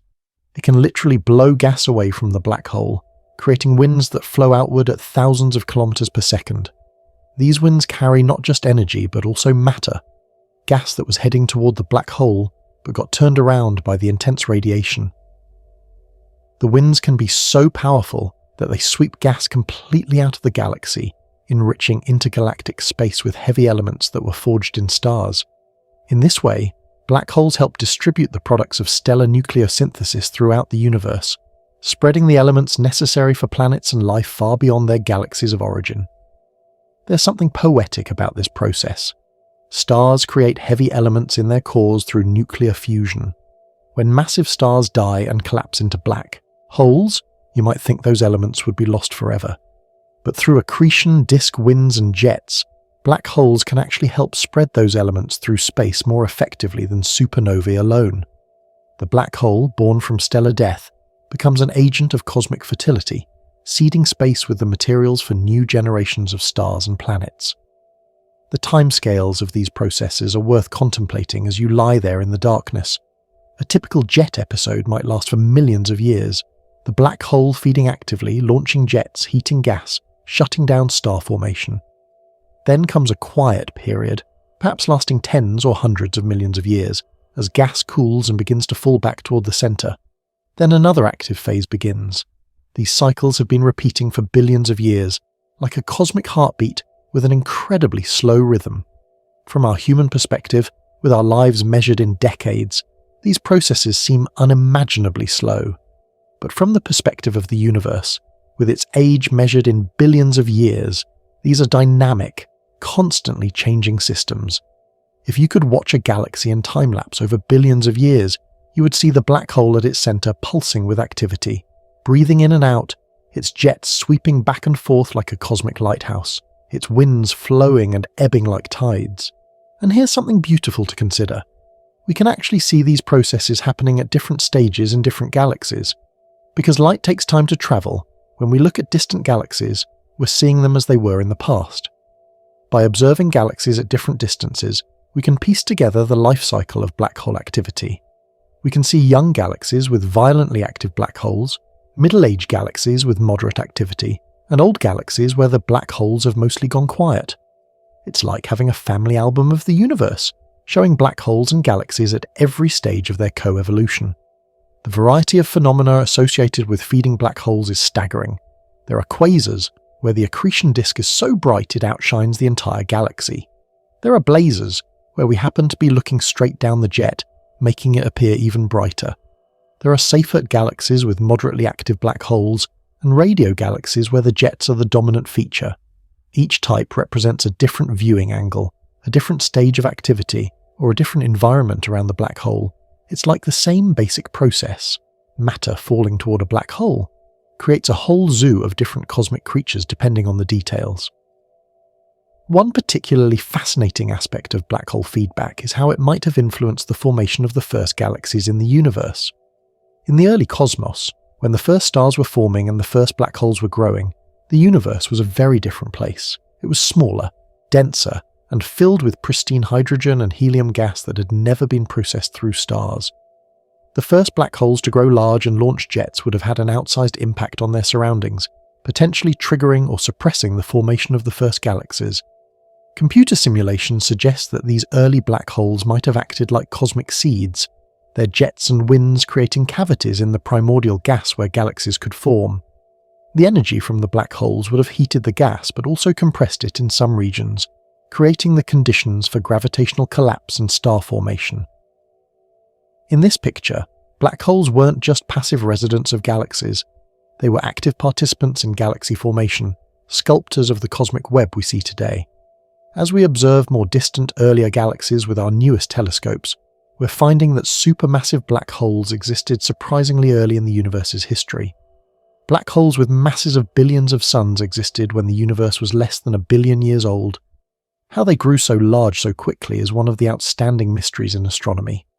But their presence that early means they've been shaping the universe for almost its entire history, giving back energy and momentum to their surroundings for over 13 billion years. The interplay between black holes and their environments extends beyond individual galaxies. In galaxy clusters, the largest gravitationally bound structures in the universe, supermassive black holes in the central galaxies play a crucial role in regulating the thermal properties of the entire cluster. The jets from these black holes inflate giant bubbles in the hot gas that fills the cluster, bubbles that can be millions of light years across. These bubbles rise through the cluster atmosphere, stirring and heating the gas, preventing it from cooling and forming too many stars. X-ray observations of galaxy clusters show these bubbles as dark cavities in the hot gas, surrounded by bright rims where the gas has been compressed. Some clusters show multiple generations of bubbles, evidence of repeated episodes of black hole activity over billions of years. It's like looking at the rings in a tree trunk, but instead of showing years of growth, these bubbles record billions of years of black hole breathing, each breath affecting millions of light years of space. The energy involved in these processes is almost incomprehensible. A single AGN outburst can release as much energy as billions of supernovae. The jets can carry power equivalent to the total luminosity of all the stars in a galaxy. And this energy doesn't disappear. It goes into heating gas, accelerating particles, generating magnetic fields and driving turbulence. The black hole, that ultimate concentrator of matter and energy, becomes a distributor on the grandest scale, spreading its influence across cosmic distances. But perhaps the most profound way that black holes give back is through gravitational waves. When two black holes orbit each other and eventually merge, they send ripples through space-time itself, gravitational waves that carry energy away from the system. These waves, first directly detected in 2015, are a form of energy that black holes return to the universe, not as matter or electromagnetic radiation, but as vibrations in the fabric of space and time. The amount of energy released in gravitational waves during a black hole merger is staggering. In the final fraction of a second before two black holes merge, they can emit more power in gravitational waves than all the stars in the observable universe emit in light. This energy ripples outward at the speed of light, stretching and squeezing space itself as it passes. By the time these waves reach Earth, they're incredibly weak, changing distances by less than the width of a proton. But they carry information about their violent origins, telling us about black holes billions of light years away. These gravitational waves are perhaps the purest form of black holes giving back to the universe. They're not matter being ejected or energy being radiated. They're the black holes literally shaking the universe, sending vibrations through the cosmos that will travel forever, gradually weakening but never disappearing. Every black hole merger adds to the background hum of gravitational waves that fills the universe, a cosmic symphony of space-time itself vibrating with the memory of these tremendous events. And there's one more way that black holes might give back, though it's so slow we've never observed it directly: Hawking radiation. Stephen Hawking's great insight was that quantum mechanics predicts black holes should emit radiation, very slowly evaporating over time. The temperature of this radiation is inversely proportional to the black hole's mass.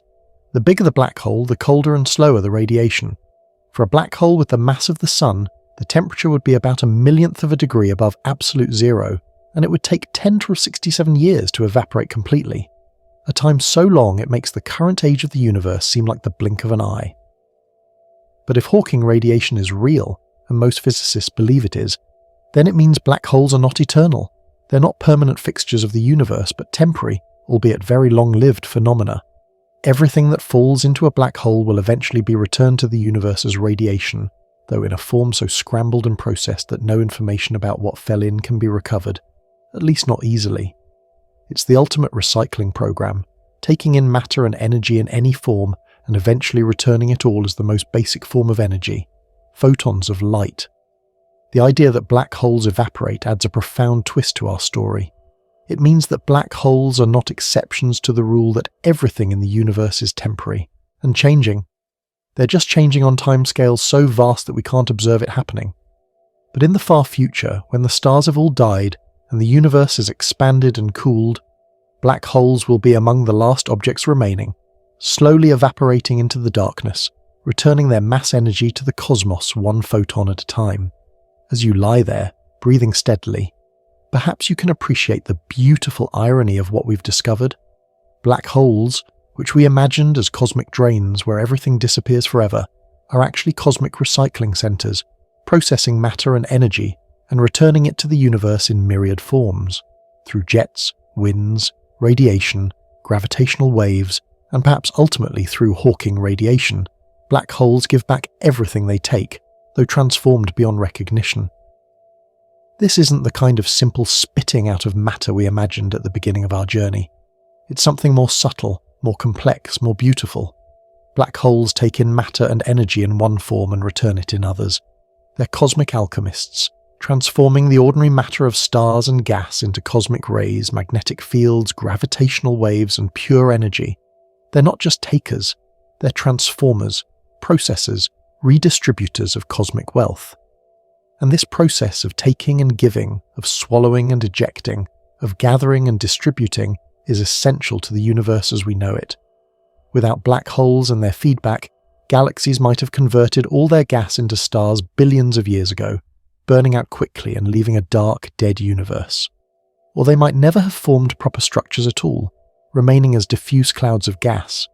Black holes, by regulating star formation, by distributing energy and metals, by shaping the large-scale structure of the cosmos, have helped create a universe where stars continue to form billions of years after the Big Bang, where galaxies have diverse populations of stars, where planets can form from enriched gas, where life has had time to evolve. In this very real sense, we owe our existence partly to black holes. The galaxy we live in, the stars we see in the night sky, the heavy elements that make up our planet and our bodies, all have been influenced by the activity of black holes over cosmic time. We are products not just of stellar evolution, but of galactic evolution, and black holes have been key players in that evolution. The calcium in your bones, the iron in your blood, the carbon in your DNA. These atoms have been on journeys that may have taken them through the accretion disks of black holes, accelerated in jets, blown in winds across intergalactic space. So when we look at black holes, we shouldn't see them as cosmic monsters or one-way tickets to oblivion. We should see them as cosmic engines, taking in fuel in the form of matter and outputting energy that shapes galaxies. We should see them as cosmic sculptors, carving cavities in gas, triggering star formation here, suppressing it there. We should see them as cosmic networkers, connecting the small scales of stellar death to the large scales of galaxy clusters through their jets and winds. The universe is full of cycles and feedback loops, and black holes are central to many of them. They're not separate from the cosmic ecosystem, they're integral parts of it. They're not endings but transformations. They're not just about death but about rebirth on cosmic scales. They take what seems lost and return it transformed. They concentrate what was diffuse and then spread it again. They are, in their own extreme way, part of the universe's endless dance of matter and energy, form and transformation, gathering and giving. As we drift deeper into the night, deeper into wonder, let's venture even further into the realm of possibility. Here, at the soft edges of scientific speculation, where mathematics meets imagination, where equations suggest realities we can barely conceive, there are ideas about black holes so strange, so beautiful, that they make our earlier imagining seem almost mundane. These are the thoughts that physicists whisper about in conference hallways, that theoreticians scribble in the margins of their notebooks, that cosmologists dream about when they stare at the equations of general relativity and quantum mechanics and wonder how they fit together. Let's explore the possibility that black holes don't end in singularities, but in new beginnings, that they don't destroy but transform in ways that transcend our normal understanding of space and time. Imagine, if you will, that we could follow a particle of matter as it falls into a black hole. From the outside, we watch it approach the event horizon, slowing down from our perspective due to time dilation, its light red shifting until it fades from view. To us it seems frozen at the boundary, never quite crossing, suspended in that last moment before the point of no return. But from the particle's perspective, time flows normally. It crosses the event horizon without fanfare, continuing its journey toward what exactly? According to classical general relativity, the particle heads toward the singularity, that point of infinite density where the known laws of physics break down. But infinities in physics are usually signs that we're missing something, that our theories are incomplete. What if, instead of a singularity, there's something else at the heart of a black hole? What if quantum effects, which we've ignored in the classical picture, change everything at the smallest scales? What if the particle's journey doesn't end but transforms into something we haven't imagined? This is where the idea of a bounce comes in, soft and surprising, like finding a trampoline where you expected solid ground. In some theories of quantum gravity, particularly loop quantum gravity, space itself has a smallest possible scale, a fundamental graininess, like pixels on a screen but infinitely smaller. When matter is compressed in a black hole, it can only get so dense before this quantum nature of space provides a repulsive force, a kind of pressure that prevents further collapse. The matter reaches a maximum density, enormous but not infinite, and then bounces back, beginning to expand again. But this isn't a bounce like a ball bouncing off a floor, happening in a fraction of a second. From the outside perspective, this bounce takes an almost unimaginable amount of time. Remember how time slows near the event horizon? Inside the black hole, this effect continues and intensifies. What might be a brief bounce from the perspective of the falling matter could be billions or trillions of years from our outside perspective. The black hole sits there, apparently unchanging, while inside, matter is undergoing this profound transformation, this cosmic bounce that will eventually turn the black hole inside out. The mathematics of this bounce is beautiful and strange. In the equations, the collapse smoothly transitions to expansion, like a cosmic breath, where the inhale naturally becomes an exhale. The singularity is replaced by a moment of maximum compression, finite but extreme, where the classical description of space-time gives way to quantum geometry. At this moment, the very notion of inside and outside might lose meaning. Space and time might become so scrambled that our normal concepts don't apply, and then, After this moment of maximum compression, the expansion begins. But this isn't an expansion back into the same region of space-time. Some theories suggest that the bouncing matter expands into a new region of space-time entirely, creating what we might call a baby universe. The black hole becomes a womb, gestating a new cosmos that will eventually disconnect from our own, becoming its own independent reality with its own space, time, matter, and possibly even its own laws of physics. This idea, that black holes spawn new universes, is mind-bending but not without precedent in physics. Our own universe, after all, seems to have begun from a very hot, dense state that expanded rapidly. What if that initial state was the other side of a black hole in another universe? What if every black hole is a big bang waiting to happen, just viewed from the other side? What if universes reproduce through black holes like cosmic organisms, each one giving birth to multiple offspring? Lee Smolin, a theoretical physicist, has proposed exactly this scenario, calling it cosmological natural selection. In his vision, universes that produce many black holes have many offspring universes. If the constants of physics vary slightly from parent to offspring, then over cosmic generations, universes would evolve to be better at producing black holes. Our universe, with its particular values of physical constants that allow stars to form and create black holes, might be the result of countless generations of cosmic evolution. Think about what this means as you lie there in the darkness. Every black hole in our universe, the stellar mass ones formed from collapsed stars, the supermassive ones at the centers of galaxies, the intermediate ones we're just beginning to discover, each one might be the seed of a new universe. Right now, within the event horizons of the billions of black holes in our observable universe, new cosmoses might be budding, developing, preparing to inflate into their own vast expanses of space and time. These baby universes wouldn't be accessible to us. Once they disconnect from our space-time, they become causally independent, unreachable even in principle. But they would carry with them information from our universe, not specific information about what fell into the black hole, but general information about the laws of physics, the constants of nature, the basic rules that govern reality. They would be our cosmic children, inheriting our physical laws but perhaps with slight variations, mutations in the constants that could lead to entirely different cosmic stories. The inside of a black hole in this picture is not a grave but a nursery. Matter doesn't die there, it transforms into the seed of new existence. Energy doesn't disappear, it becomes the driving force for new inflation, new expansion, new cosmic evolution. The event horizon isn't just a point of no return, it's a membrane between cosmoses, a boundary between parent and child universes. But let's bring our imagination back closer to home, to our own universe, and consider another possibility.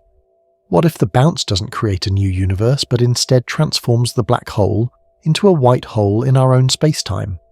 This process, sometimes called a black-to-white hole transition, would be like the universe correcting itself, ensuring that what goes in must come out, just with a very long delay.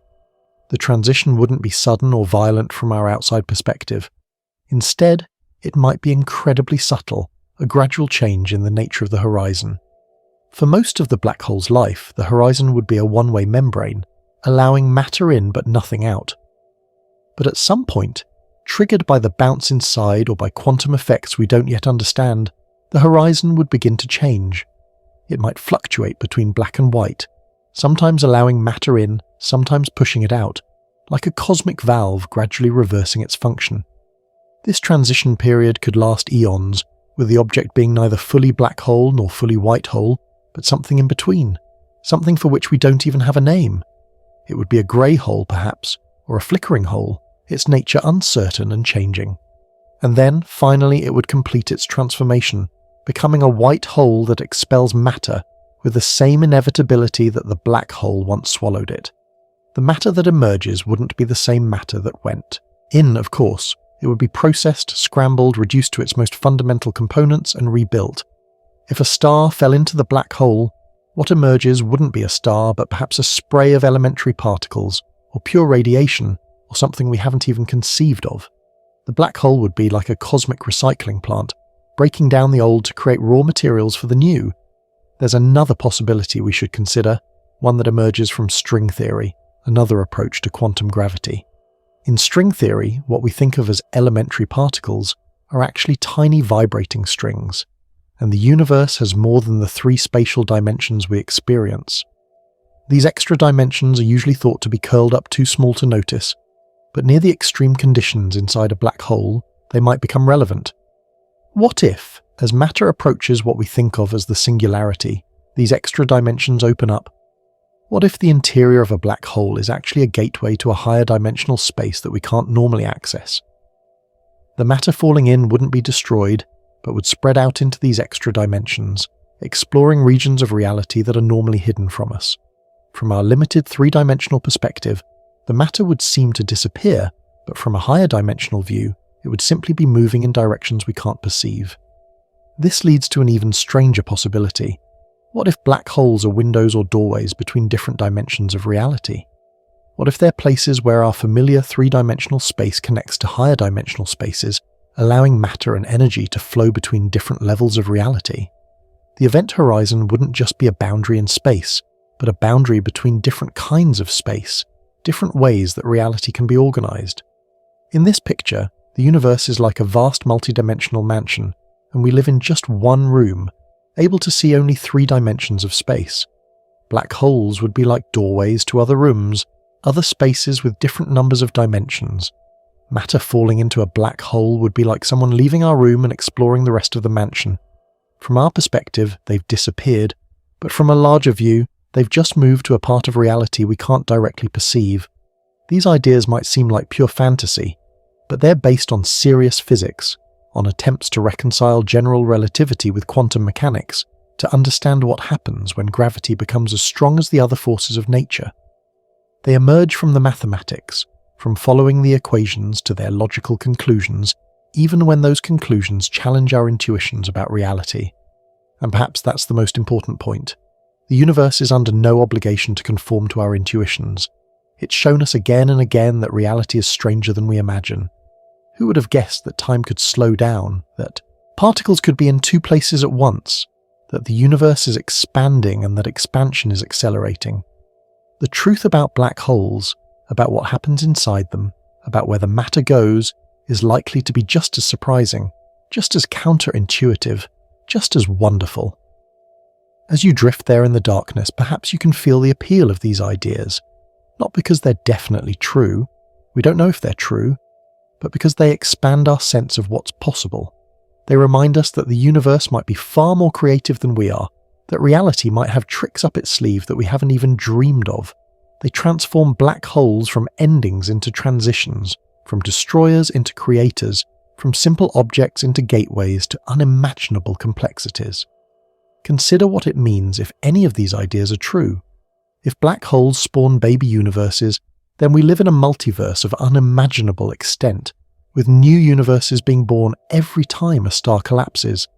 If black holes bounce and become white holes, then the universe has a kind of cosmic justice, ensuring that everything taken is eventually given back. If black holes connect to higher dimensions, then reality is far richer and more varied than our 3-dimensional experience suggests. And even if none of these specific ideas are correct, the fact that they're possible, that they emerge from our best theories of physics, tells us something important. It tells us that black holes are not the simple, monstrous objects they might appear to be. They're laboratories where the universe experiments with the extremes of physics. They're puzzles that push our theories to their limits.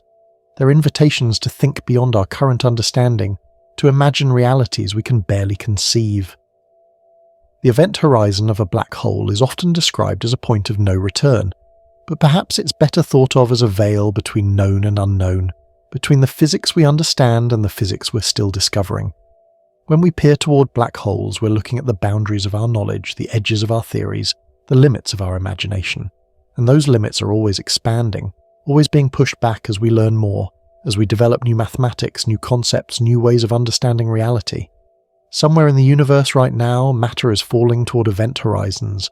Stars are being torn apart by tidal forces, gas is spiraling through accretion disks. And inside those event horizons, something is happening. Maybe it's bouncing, maybe it's creating new universes, maybe it's exploring extra dimensions, maybe it's something we haven't even imagined yet. We don't know, and that not knowing is not a failure but an opportunity, not an ending but a beginning of deeper understanding. The questions we ask about black holes — where does the matter go? What happens to information? What lies beyond the event horizon? These are really questions about the nature of reality itself. They're questions about space and time, about matter and energy, about the fundamental structure of existence, and every possible answer we explore, even the ones that turn out to be wrong, teaches us something about the universe and our place in it. Now, as your breathing has found its deep rhythm, as your body has settled completely into rest, let's turn our attention to something wonderfully concrete yet equally mysterious, the delicate art of observing these invisible giants from our small planet.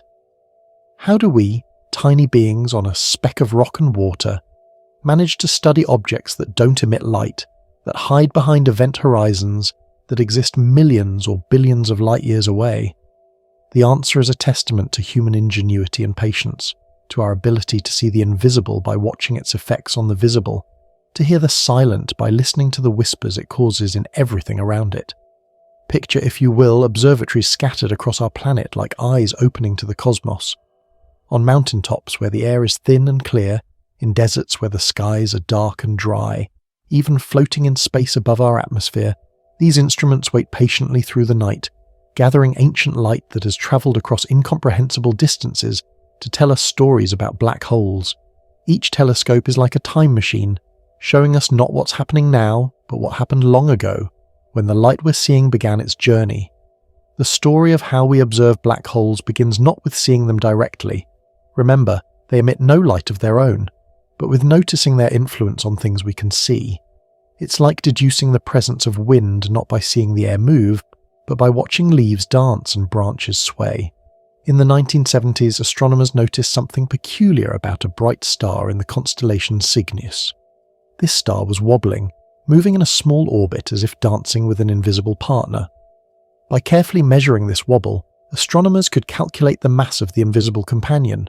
It was too massive to be a normal star, too massive to be a white dwarf or neutron star. It could only be one thing: a black hole.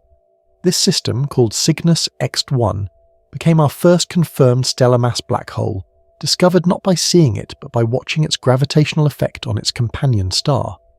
But there was more. The system was also emitting intense X-rays, radiation far more energetic than visible light. These X-rays weren't coming from the black hole itself but from gas being stripped from the companion star and heated to millions of degrees as it spiraled toward the event horizon. The black hole was invisible, but its dinner was glowing brilliantly in X-rays, announcing its presence to any civilization with the right kind of eyes to see. This discovery opened a new chapter in astronomy.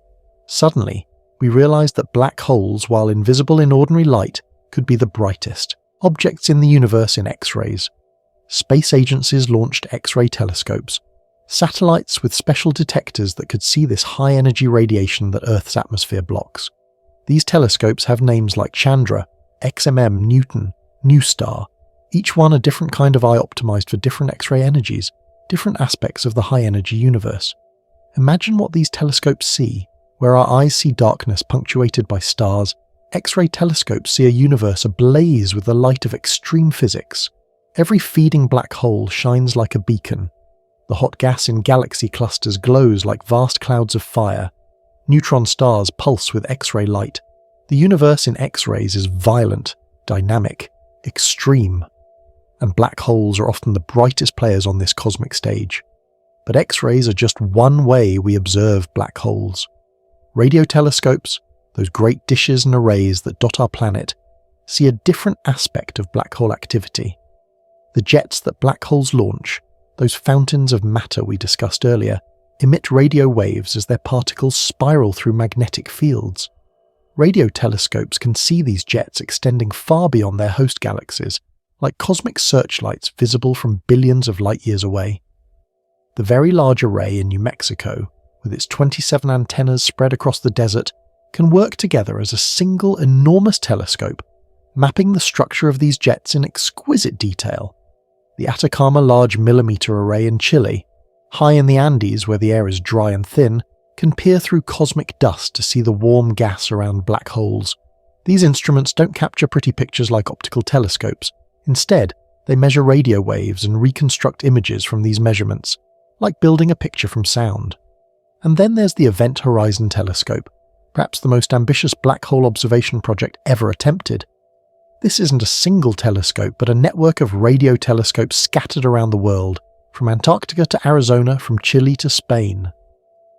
By combining their observations, these telescopes work together as a single Earth-sized telescope, achieving the resolution necessary to see the immediate environment around a supermassive black hole's event horizon. In April 2017, the Event Horizon Telescope pointed at the supermassive black hole at the center of the galaxy M87, 55 million light-years away. For several nights, the telescopes collected data, recording radio waves that had traveled for 55 million years to reach us. The data from all the telescopes, petabytes of it, so much that it had to be physically shipped on hard drives rather than sent over the internet, was combined and processed using sophisticated algorithms, and in 2019 humanity saw something unprecedented, an image of a black hole's shadow. The image shows a bright ring with a dark center. The ring is the light from hot gas swirling around the black hole, distorted and magnified by the extreme gravity. The dark center is the shadow of the event horizon, the point beyond which light cannot escape. It's not technically a photograph of the black hole itself. Nothing can photograph something that doesn't emit light, but it's the closest we can get, a silhouette against the bright background of the accretion disk. Looking at this image is profound in a way that's hard to articulate. It's visual proof of something that was theoretical for so long. It's like seeing the shadow of a myth, evidence that these extreme objects we've been discussing really exist, really bend space and time the way Einstein's equations predict. The ring of light is slightly brighter on one side, exactly as predicted for a rotating black hole with an accretion disk. The size of the shadow matches what we expect for a black hole of M87's mass. Theory and observation align beautifully, a testament to both the power of human mathematics and the precision of our instruments. But perhaps the most revolutionary way we've learned to observe black holes doesn't involve electromagnetic radiation at all. In 2015, the Laser Interferometer Gravitational Wave Observatory, or LIGO, detected something that had never been directly observed before: gravitational waves, ripples in space-time itself caused by accelerating masses. The source of these first detected waves, two black holes, 29 and 36 times the mass of our Sun, spiraling around each other and merging into a single black hole 1.3 billion light-years away. The gravitational waves from this merger travelled through space for over 1 billion years, stretching and squeezing space-time as they went. By the time they reached Earth, they were incredibly weak, changing the length of LIGO's 4-kilometre-long arms by less than 1,000th of the width of a proton. Yet LIGO detected them, measuring this incomprehensibly small change with laser interferometry, where light waves are used to measure tiny changes in distance. Think about what this means. We can now hear black holes. Gravitational waves are like sound waves in space-time itself, and LIGO and its partner observatories are like ears listening to the cosmos. When black holes merge, they ring space-time like a bell, sending out waves that carry information about their masses, spins, and the dynamics of their merger. Each detection is a complete story, told in gravitational waves of two black holes finding each other across the vastness of space and becoming one. Since that first detection, LIGO and the European Gravitational Wave Detector Virgo have observed dozens of black hole mergers. Each one is unique, a different combination of masses and spins, a different cosmic dance ending in unity. Some involve black holes of similar mass, spiraling together in a symmetric dance. Others involve one large black hole consuming a smaller one. Some black holes are spinning rapidly, others slowly. Each merger adds to our understanding of how black holes form, how they find each other, how common they are in the universe. The technology behind these detections is almost magical in its precision. LIGO must account for everything that might shake its mirrors even slightly. Earthquakes on the other side of the planet, trucks driving on nearby roads, ocean waves crashing on shores hundreds of miles away, even the quantum fluctuations of the laser light itself. The fact that we can detect changes smaller than an atomic nucleus, caused by events billions of light-years away, is a triumph of human ingenuity and determination. And we're not done developing new ways to observe black holes. Future space-based gravitational wave detectors like LISA, Laser Interferometer Space Antenna, we'll be able to detect the gravitational waves from supermassive black holes merging in distant galaxies, events too powerful and too low frequency for ground-based detectors to see. These observations will let us watch as galaxies merge and their central black holes eventually find each other and combine, processes that take millions of years but are fundamental to galaxy evolution. Other future telescopes will push our observations to new extremes. The next generation of X-ray telescopes will be able to map the hot gas around black holes in unprecedented detail, perhaps even detecting the X-ray echoes as light bounces off the accretion disk and reveals its structure. Radio telescope arrays spanning continents will achieve even higher resolution than the Event Horizon telescope, potentially imaging the jets launching from black holes in real time. But perhaps the most exciting frontier is multi-messenger astronomy, where we observe the same event with different types of telescopes and detectors. Imagine detecting the gravitational waves from merging black holes, while simultaneously observing the electromagnetic radiation from their accretion disks colliding. Or catching the birth of a black hole in a supernova explosion, seeing the light of the dying star while detecting the gravitational waves from the core collapse. These combined observations would give us a complete picture of these extreme events, like hearing and seeing a thunderstorm instead of just one or the other. The patience required for these observations is profound. Astronomers might monitor a galaxy for years, waiting for its black hole to flare. They might observe the orbits of stars around galactic centers for decades to map the invisible mass at the center. They might collect data from a single source over months or years to build up enough signal to see through the noise. This is slow science, careful science, where discoveries unfold over careers rather than moments. Consider the dedication of the astronomers who spent decades observing the stars at the center of our galaxy, slowly tracing their orbits around the invisible object we now know as Sagittarius A.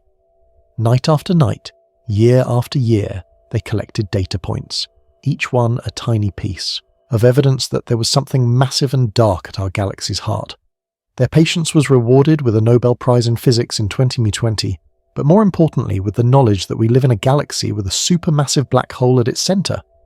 The data from all these observations, X-ray, radio, optical, infrared, gravitational wave, is freely shared with the scientific community and often with the public.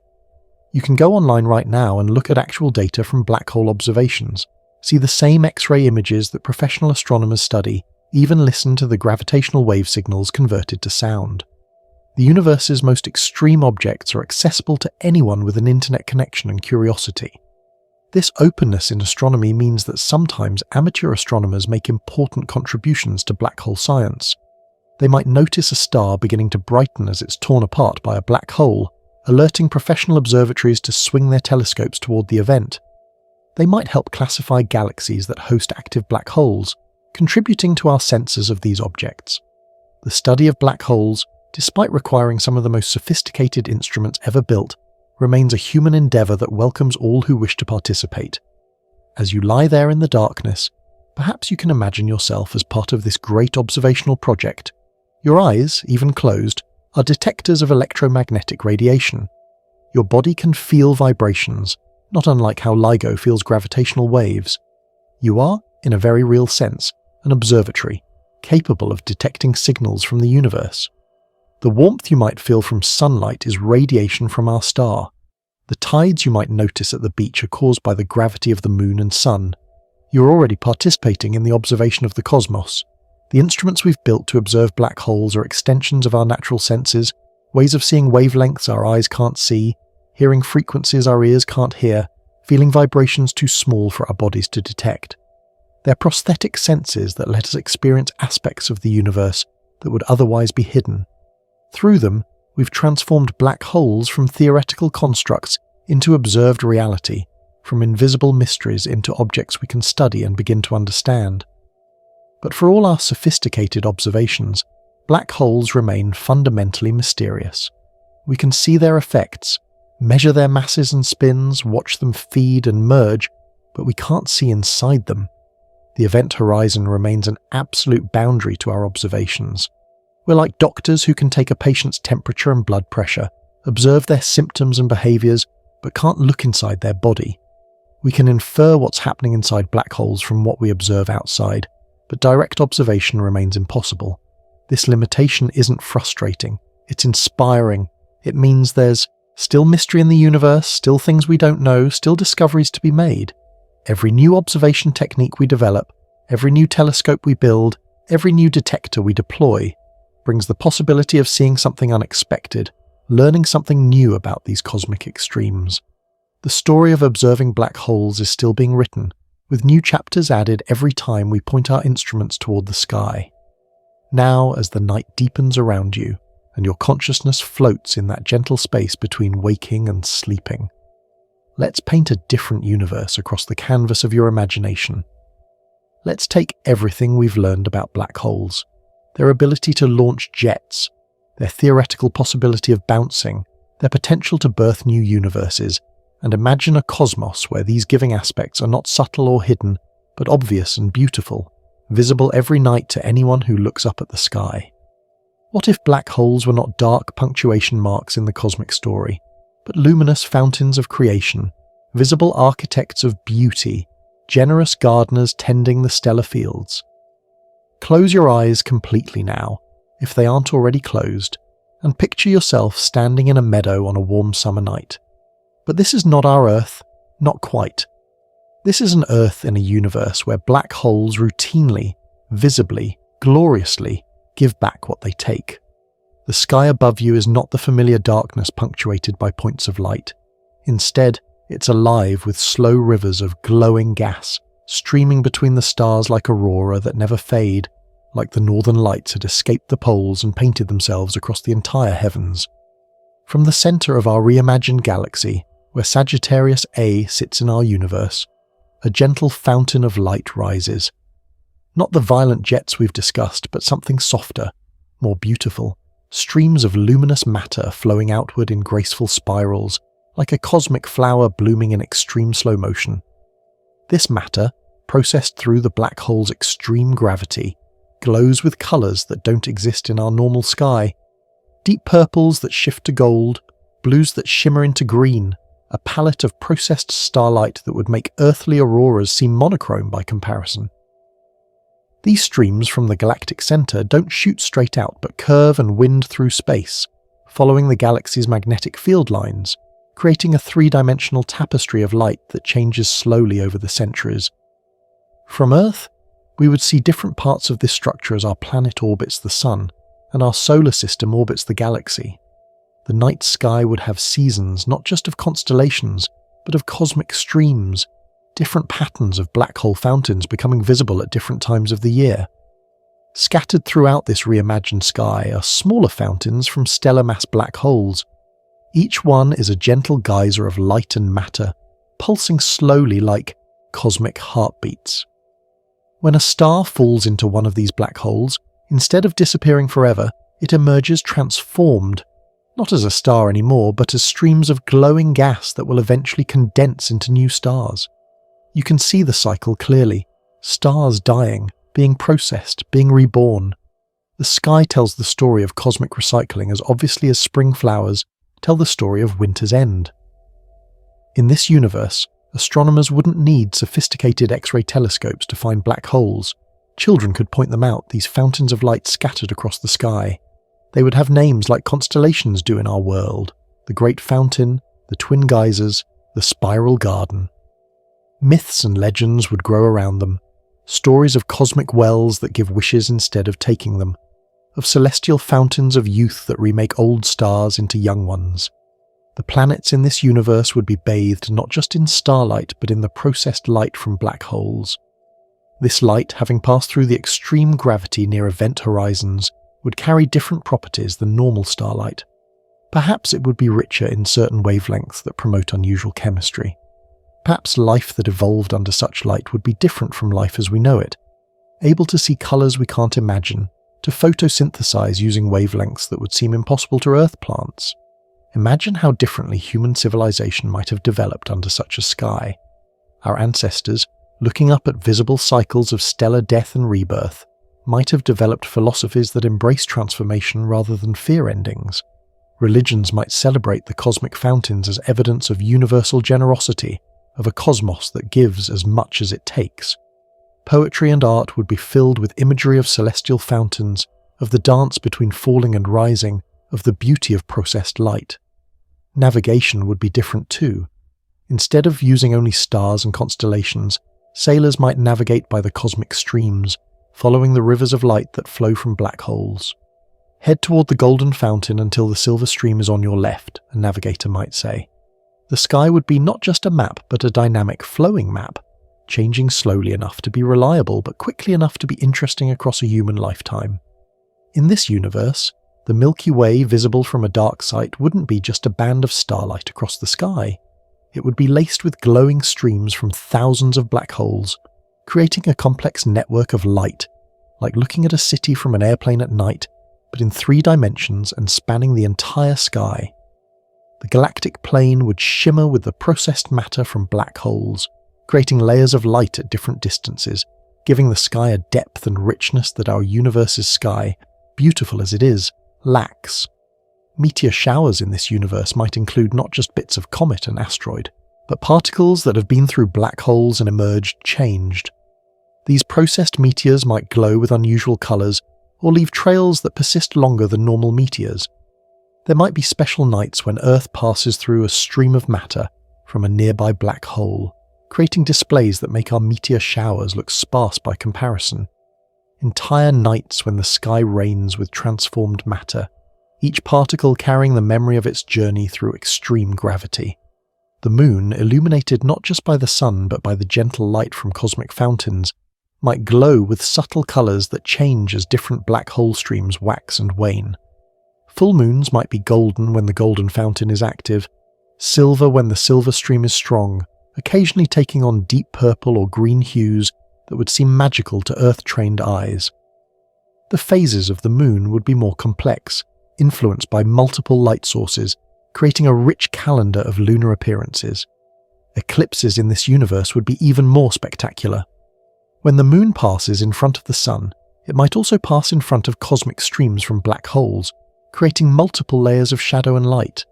The corona visible during total solar eclipses might be supplemented by the background glow of nearby black hole fountains, creating a halo effect that combines solar and black hole light in ways that would take your breath away. But perhaps the most beautiful feature of this reimagined sky would be the slow changes, the cosmic seasons that play out over years and decades. Black holes in this universe might have active and quiet periods that last for human comprehensible timescales.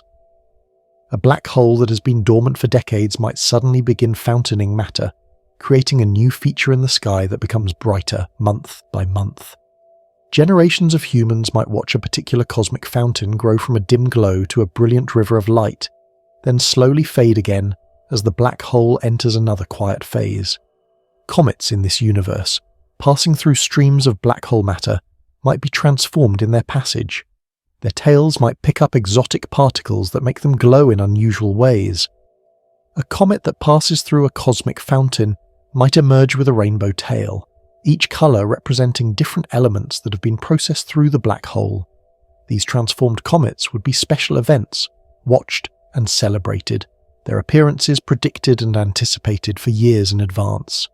The Aurora Borealis and Aurora Australis would be supplemented by what we might call Aurora Universalis, glows in the atmosphere caused not by solar particles, but by particles from black hole fountains interacting with Earth's magnetic field. These black hole auroras might appear at all latitudes, not just near the poles, and might have different characteristics than solar auroras. Perhaps they would be visible during the day, or perhaps they would create sounds as well as light, the processed particles resonating in the upper atmosphere to create celestial music. In this universe, sunset and sunrise would be times of extraordinary beauty. As the sun approaches the horizon, its light would mix with the light from cosmic fountains, creating colour combinations that change every day as Earth rotates and orbits. Some evenings, the setting sun might align with a particularly bright cosmic stream, creating a double sunset effect where the sky glows with both solar and black hole light. Dawn might arrive not just with the sun but with the brightening of eastern cosmic fountains as Earth's rotation brings them into view. The zodiac in this universe wouldn't just track the sun's path through star constellations, but also its passage near various cosmic fountains. Astrologers might say, You were born when the sun was in Aquarius and the great fountain was rising, adding layers of meaning to celestial positions. The influence of black hole fountains on personality and fate would be debated and discussed, creating a rich mythology around these cosmic givers. Birds migrating at night would navigate not just by stars but by the patterns of cosmic streams. Their magnetic sense might be attuned to the particles flowing from black holes, creating migration paths that follow the cosmic fountains. Nocturnal animals might have evolved eyes sensitive to the particular wavelengths emitted by processed black hole matter, seeing the night in colours and patterns invisible to creatures from our universe. Weather in this universe might be influenced by the varying intensity of black hole fountains. Periods when multiple fountains are active might correlate with different atmospheric conditions, as the additional energy and particles interact with Earth's atmosphere in complex ways. Farmers might plant and harvest according to the cosmic fountain calendar as much as the solar calendar, knowing that certain crops thrive under certain types of processed light. Cities in this universe would be designed differently. Light pollution would be a different concern when the sky itself glows with cosmic fountains. Perhaps cities would be built to frame views of particular fountains, with streets aligned to provide dramatic vistas of cosmic streams. Buildings might have observation decks specifically designed for watching the slow changes in black hole fountains, like we have restaurants that rotate to provide city views. Science in this universe would have developed differently too. The obvious cycling of matter through black holes would have made conservation of mass and energy evident much earlier. The transformation of matter would be a daily observation, not a theoretical construct. Children would grow up understanding that endings are beginnings, that what seems lost returns in new forms because they could see it happening in the sky every night. Art in this universe would be dominated by the imagery of fountains and streams. Paintings would capture the particular quality of light from different cosmic fountains. Sculptures might attempt to freeze the flowing forms of cosmic streams in stone or metal. Music might be composed to match the slow pulsing of black hole fountains, with symphonies that last for months to match the rhythms of cosmic change. Love songs would compare romance to the eternal fountains, promising love that recycles and renews like the cosmic streams. Funeral rites might celebrate the deceased joining the cosmic cycle, their matter eventually to be fountained back into the universe in new forms. The entire emotional and spiritual life of humanity would be shaped by this visible evidence of cosmic recycling, of the universe's generosity in giving back what it takes. But even in this reimagined universe, there would still be mysteries. What determines when a black hole begins or ends its fountaining? What happens to the information carried by matter as it passes through the black hole? Are the patterns in the cosmic streams random or meaningful? Scientists would still peer at the sky with sophisticated instruments, trying to understand the mechanisms behind the beauty, the physics behind the fountains. And at night, people would still lie in their beds as you are now, looking up at the glowing, streaming, fountaining sky and wondering about their place in it all. The questions would be different but equally profound. Instead of wondering if we're alone in the dark, they might wonder if we're alone in the light. Instead of fearing the darkness between stars, they might wonder about the spaces between streams. The human capacity for wonder would remain unchanged, just directed at different mysteries. As we drift even deeper into this gentle night together, as your breathing has become so slow and rhythmic that you might barely notice it anymore, let's bring our cosmic journey closer to home, not to Earth, but to somewhere even more intimate, the landscape of your own inner experience. For you see, the question we've been exploring about black holes, whether they give back what they take, is really a question we ask about our own lives, our own hearts, our own experiences of loss and transformation. We are, each of us, a kind of universe unto ourselves, with our own mysterious depths, our own event horizons beyond which memories disappear, our own capacity for taking in and, perhaps, giving back. Think about your own memory for a moment, that vast repository of experiences, emotions, moments that have shaped who you are. How much of what you've experienced do you actually remember?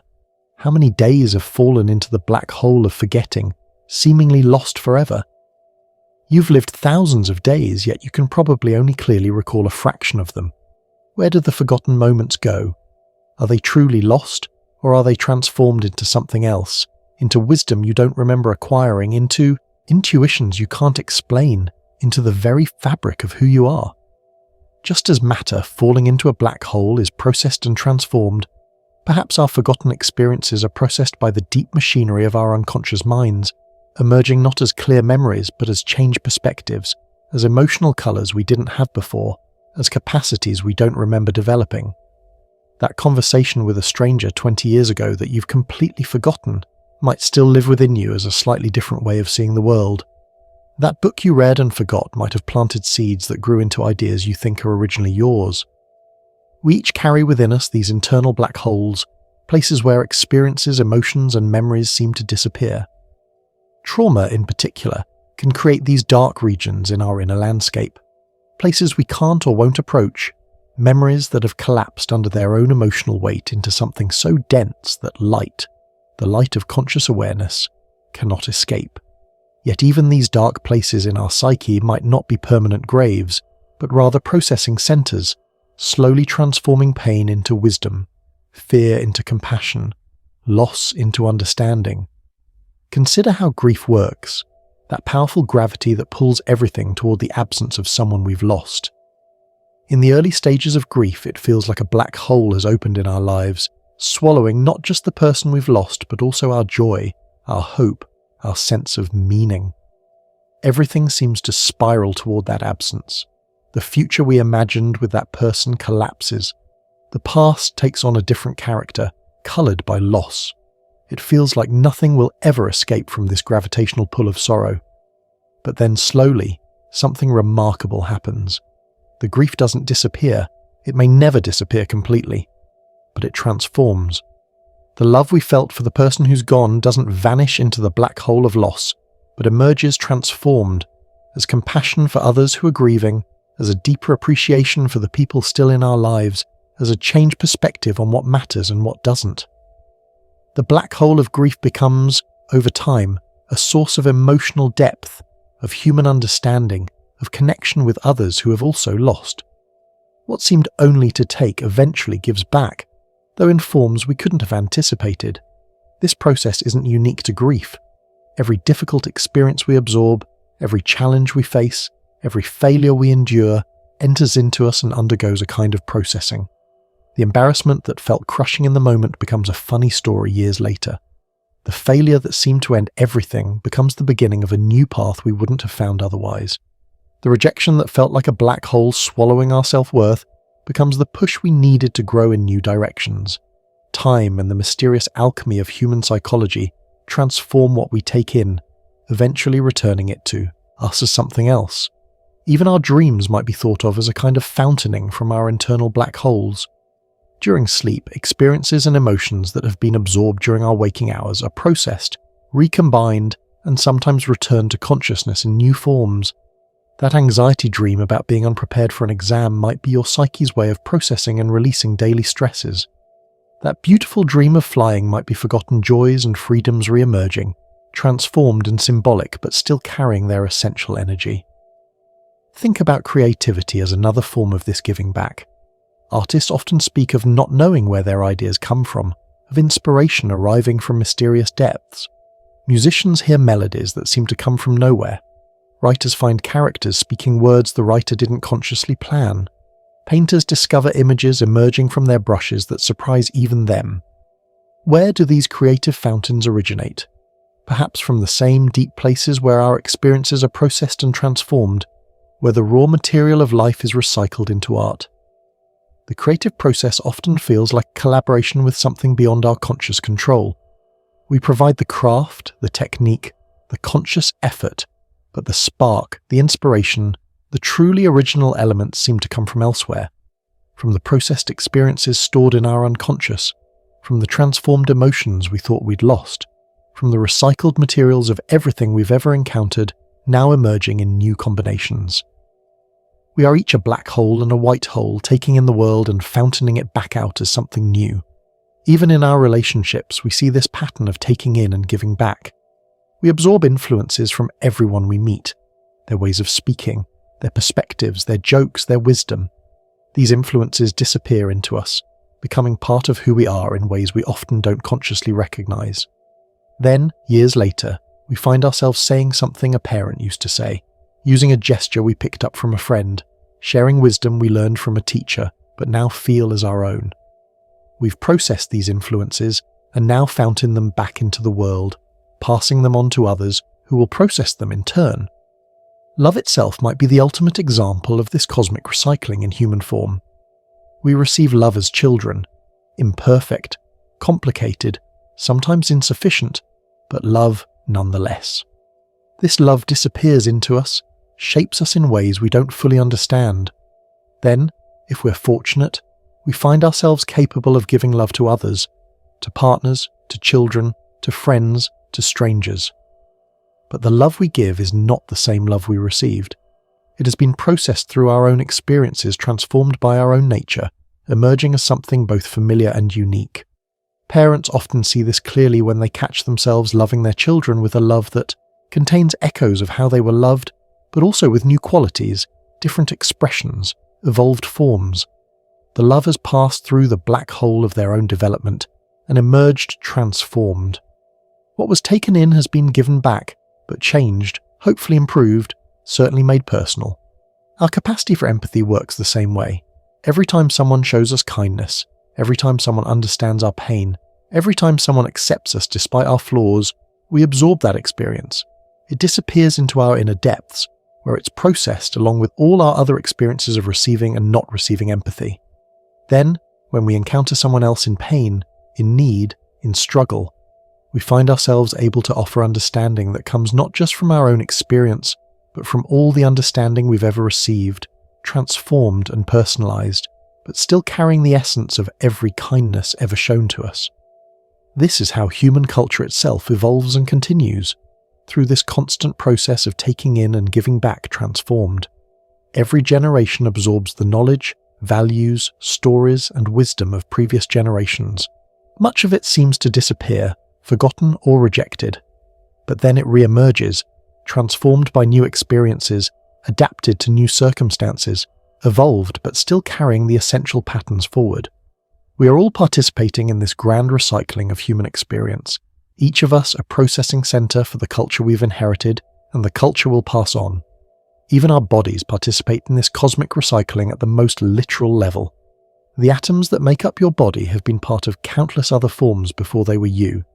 The carbon in your muscles might have been part of a tree, which got it from the air, which got it from the exhaling of an animal, which got it from plants, in an endless cycle. The water in your blood has been rain, river, ocean, cloud countless times. You're literally made of recycled materials, and when your body eventually returns these atoms to the world, they'll become part of new forms, new lives, new stories. But beyond the physical, consider how your actions ripple outward and return in unexpected ways. The kindness you show to a stranger might disappear from your memory, falling into the black hole of forgotten moments. But that stranger carries it forward, perhaps being kinder to someone else because of what you did. That kindness ripples outward, touching lives you'll never know about, and sometimes, in ways you can't trace, kindness returns to you from unexpected sources. What you gave has gone through the black hole of social interaction and returned transformed. The same is true for knowledge and learning. Every teacher who has ever taught you put their knowledge and energy into you. Much of what they taught might seem to have disappeared. You've forgotten the specific lessons, can't remember their exact words, but their influence has been processed and integrated into how you think, how you approach problems, how you see the world. And if you ever teach anyone anything, formally or informally, you're fountaining back what you received, transformed by your own understanding and experience. This circulation of influence, knowledge, and experience through human connections is like the cosmic jets we discussed earlier, streams of processed experience flowing from person to person, generation to generation, creating the complex, beautiful, ever-evolving pattern of human culture and consciousness. We are all black holes absorbing experience and white holes fountaining it back out, each of us a site of transformation in the great recycling of human existence. As you lie there in the darkness, you might feel the weight of all you've absorbed over your lifetime, all the experiences, emotions, influences, losses, loves. It might feel heavy, like a black hole's gravity, pulling you down into sleep. But remember that this weight is not permanent, not static. Even now, as you rest, your deep mind is processing, transforming, preparing to fountain back what you've taken in, though in forms you might not recognize. Your dreams tonight might be part of this fountaining. Your insights tomorrow might be processed experiences emerging in new forms. Your interactions with others in the coming days might carry forward transformed versions of every interaction you've ever had. You're not a grave where experiences go to die, but a transformer where experiences go to change, to evolve, to prepare for their return journey into the world. This is perhaps the deepest comfort we can take from imagining black holes that give back. It suggests that nothing is ever truly lost, only transformed. Every experience you've had, every person you've loved, every moment of beauty you've witnessed, every pain you've endured, it's all still within you, being processed, being transformed, preparing to emerge in new forms. The you that will wake tomorrow will be slightly different from the you that falls asleep tonight, because the processing never stops, the transformation never ends. And now, dear traveller, as we approach the end of our journey together, though in a universe where black holes might give back what they take, perhaps there are no true endings, only transformations. Let's return to where we began. Hours ago, or what might feel like days or moments in the fluid time of near sleep, we asked a simple question. What if black holes spat out matter instead of swallowing it? We've travelled through science and speculation, through observation and imagination, through cosmic scales and human hearts, seeking not an answer, but an understanding of the question itself. What have we discovered on this gentle voyage through the darkness? We've found that black holes, those ultimate symbols of taking, of ending, of loss, are already giving back in ways we can observe, through jets that extend for millions of light years, through winds that enrich galaxies with processed matter, through gravitational waves that ripple the fabric of space-time itself. Black holes are not cosmic dead ends, but cosmic transformers, taking in one form of matter and energy and returning it in others. They are not graves, but recycling centres operating on scales and timescales that dwarf human comprehension. We've imagined possibilities that physics permits but hasn't confirmed. White holes fountaining matter into space, black holes bouncing and reversing their nature, event horizons flickering between taking and giving. We've pictured baby universes budding from black hole interiors, carrying forward the information of our cosmos into new realities we can never explore. We've wondered if every black hole is a doorway, every ending a beginning we don't recognize, every loss a transformation we don't yet understand. We've painted alternative skies where the giving nature of black holes is visible and beautiful, where cosmic fountains light the night with processed starlight, where the cycle of cosmic recycling is as obvious as the changing seasons.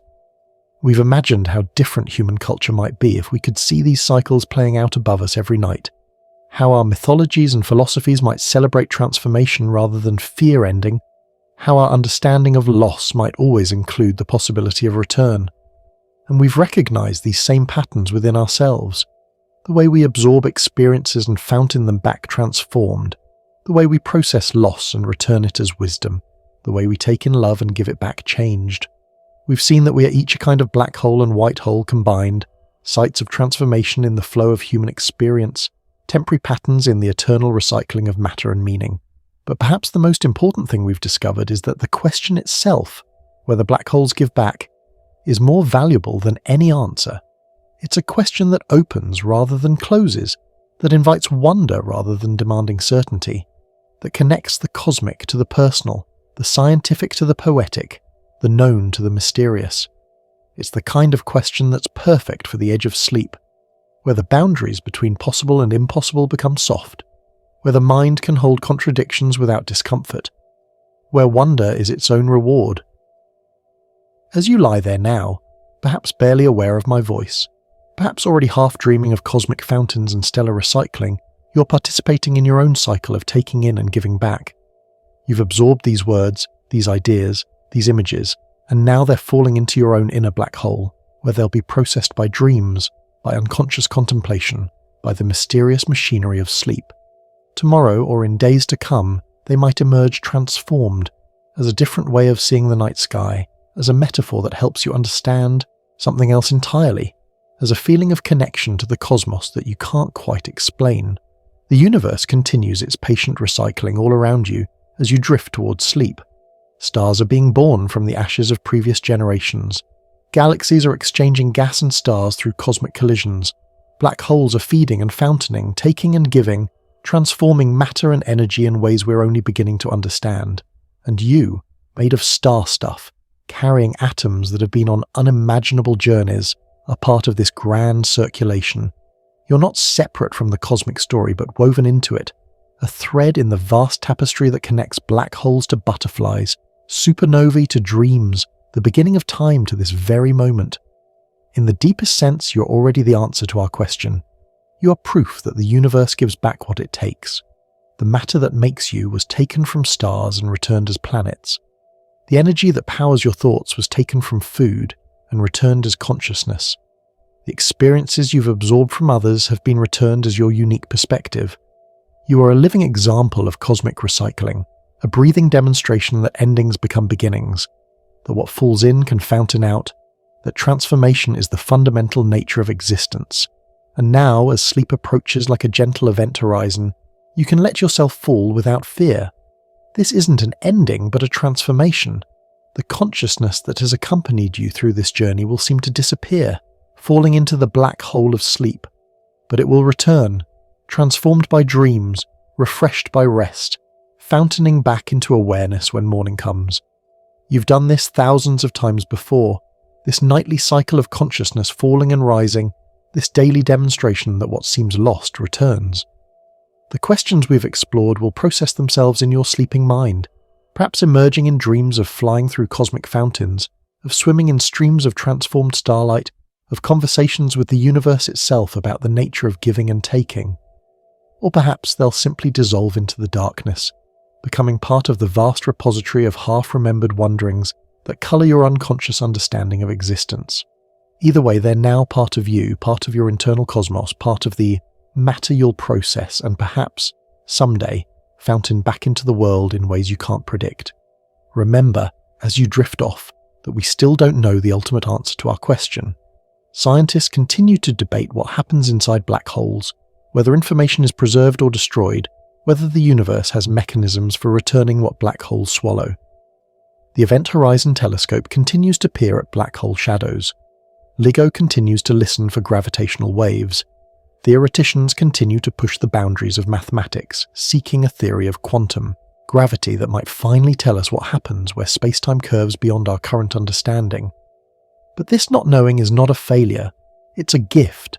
It means the universe still has surprises for us, still has mysteries to reveal, still has stories to tell that we haven't imagined. It means future generations will have their own wonders to explore, their own questions to ask, their own gentle impossibilities to contemplate. The unknown is not empty but full of potential, not dark but pregnant with undiscovered light. And perhaps that's the final lesson of our journey, that questions about the universe are really questions about ourselves, about our place in the cosmic story, about the meaning we make from mystery. When we ask whether black holes give back, we're really asking whether loss is permanent, whether endings are final, whether the universe is ultimately generous or indifferent. These aren't questions that can be answered by equations alone. They require not just science but philosophy, not just observation but contemplation, not just waking analysis but the deep processing that happens in dreams.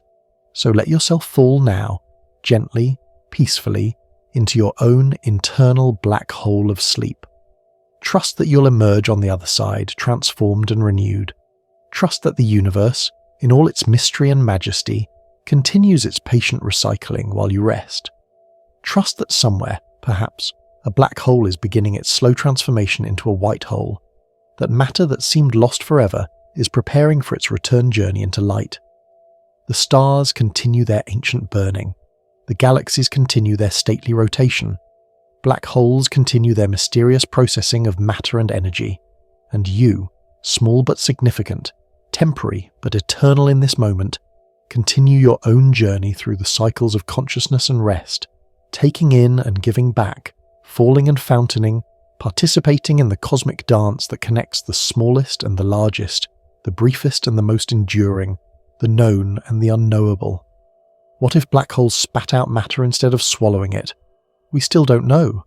But in the asking, in the wondering, in the gentle contemplation of possibilities, we've discovered something perhaps more valuable than any answer. We've discovered that we are part of a universe that transforms rather than destroys, that recycles rather than wastes, that connects everything to everything else through invisible threads of gravity and time, matter and energy, cause and effect. And now, as the final words of our journey dissolve into the silence, as the last images of cosmic fountains fade into the darkness behind your eyelids, as the boundary between waking and sleeping becomes as mysterious as any event horizon, you can release even the question itself. Let it fall into the black hole of sleep, trusting that it will return when needed, transformed perhaps into wisdom, into peace, into a deeper appreciation for the mystery and beauty of existence.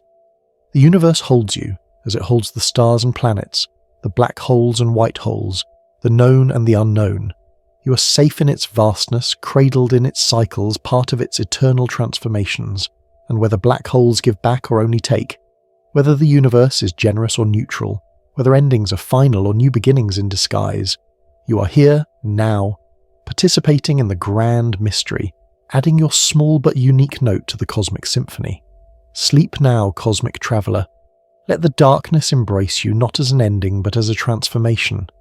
Let your consciousness fountain down into dreams, knowing it will rise again with the morning. Let the questions we've explored settle into your depths, where they'll be processed in ways beyond conscious understanding. And remember, in that last moment before sleep takes you completely, that you're made of matter that has travelled through stars, that you're a way for the universe to know itself, that you're both the question and the answer, the black hole and the fountain, the ending and the beginning. In the morning you'll wake as you always do, but perhaps with a slightly different sense of your place in the cosmos. Perhaps you'll look at the sky, day or night, and think of the invisible black holes processing matter in ways we're only beginning to understand. Perhaps you'll face your own losses and transformations with a new perspective, knowing that the universe itself is constantly recycling, constantly transforming, constantly finding ways to give back what seems taken. Or perhaps you'll forget all of this, let it fall into the black hole of memory, only to have it emerge later, transformed and unexpected, as a moment of understanding, a flash of connection, a feeling of peace when confronting the unknown. Either way, you've been part of this wandering, this gentle exploration of cosmic possibilities, this meditation on the nature of endings and beginnings. The question remains open, floating in the darkness like a star. What if black holes spat out matter instead of swallowing it? And as you finally, fully release into sleep, perhaps you can feel the beauty of not knowing, the peace of mystery, the comfort of being part of something vast and patient and eternally transforming. The universe continues its slow breathing around you, taking in, giving back, transforming everything and nothing, holding all possibilities in its infinite darkness studded with light. Good night, fellow wanderer. May your dreams be filled with cosmic fountains and gentle transformations. May you wake refreshed and renewed, carrying within you the processed light of distant stars. And may you always remember that in a universe where black holes might give back what they take, nothing is ever truly lost, only transformed in ways we're still discovering, in a cosmic story that continues with each breath, each heartbeat, each moment of wonder, at the vast, mysterious, generous darkness that holds us all.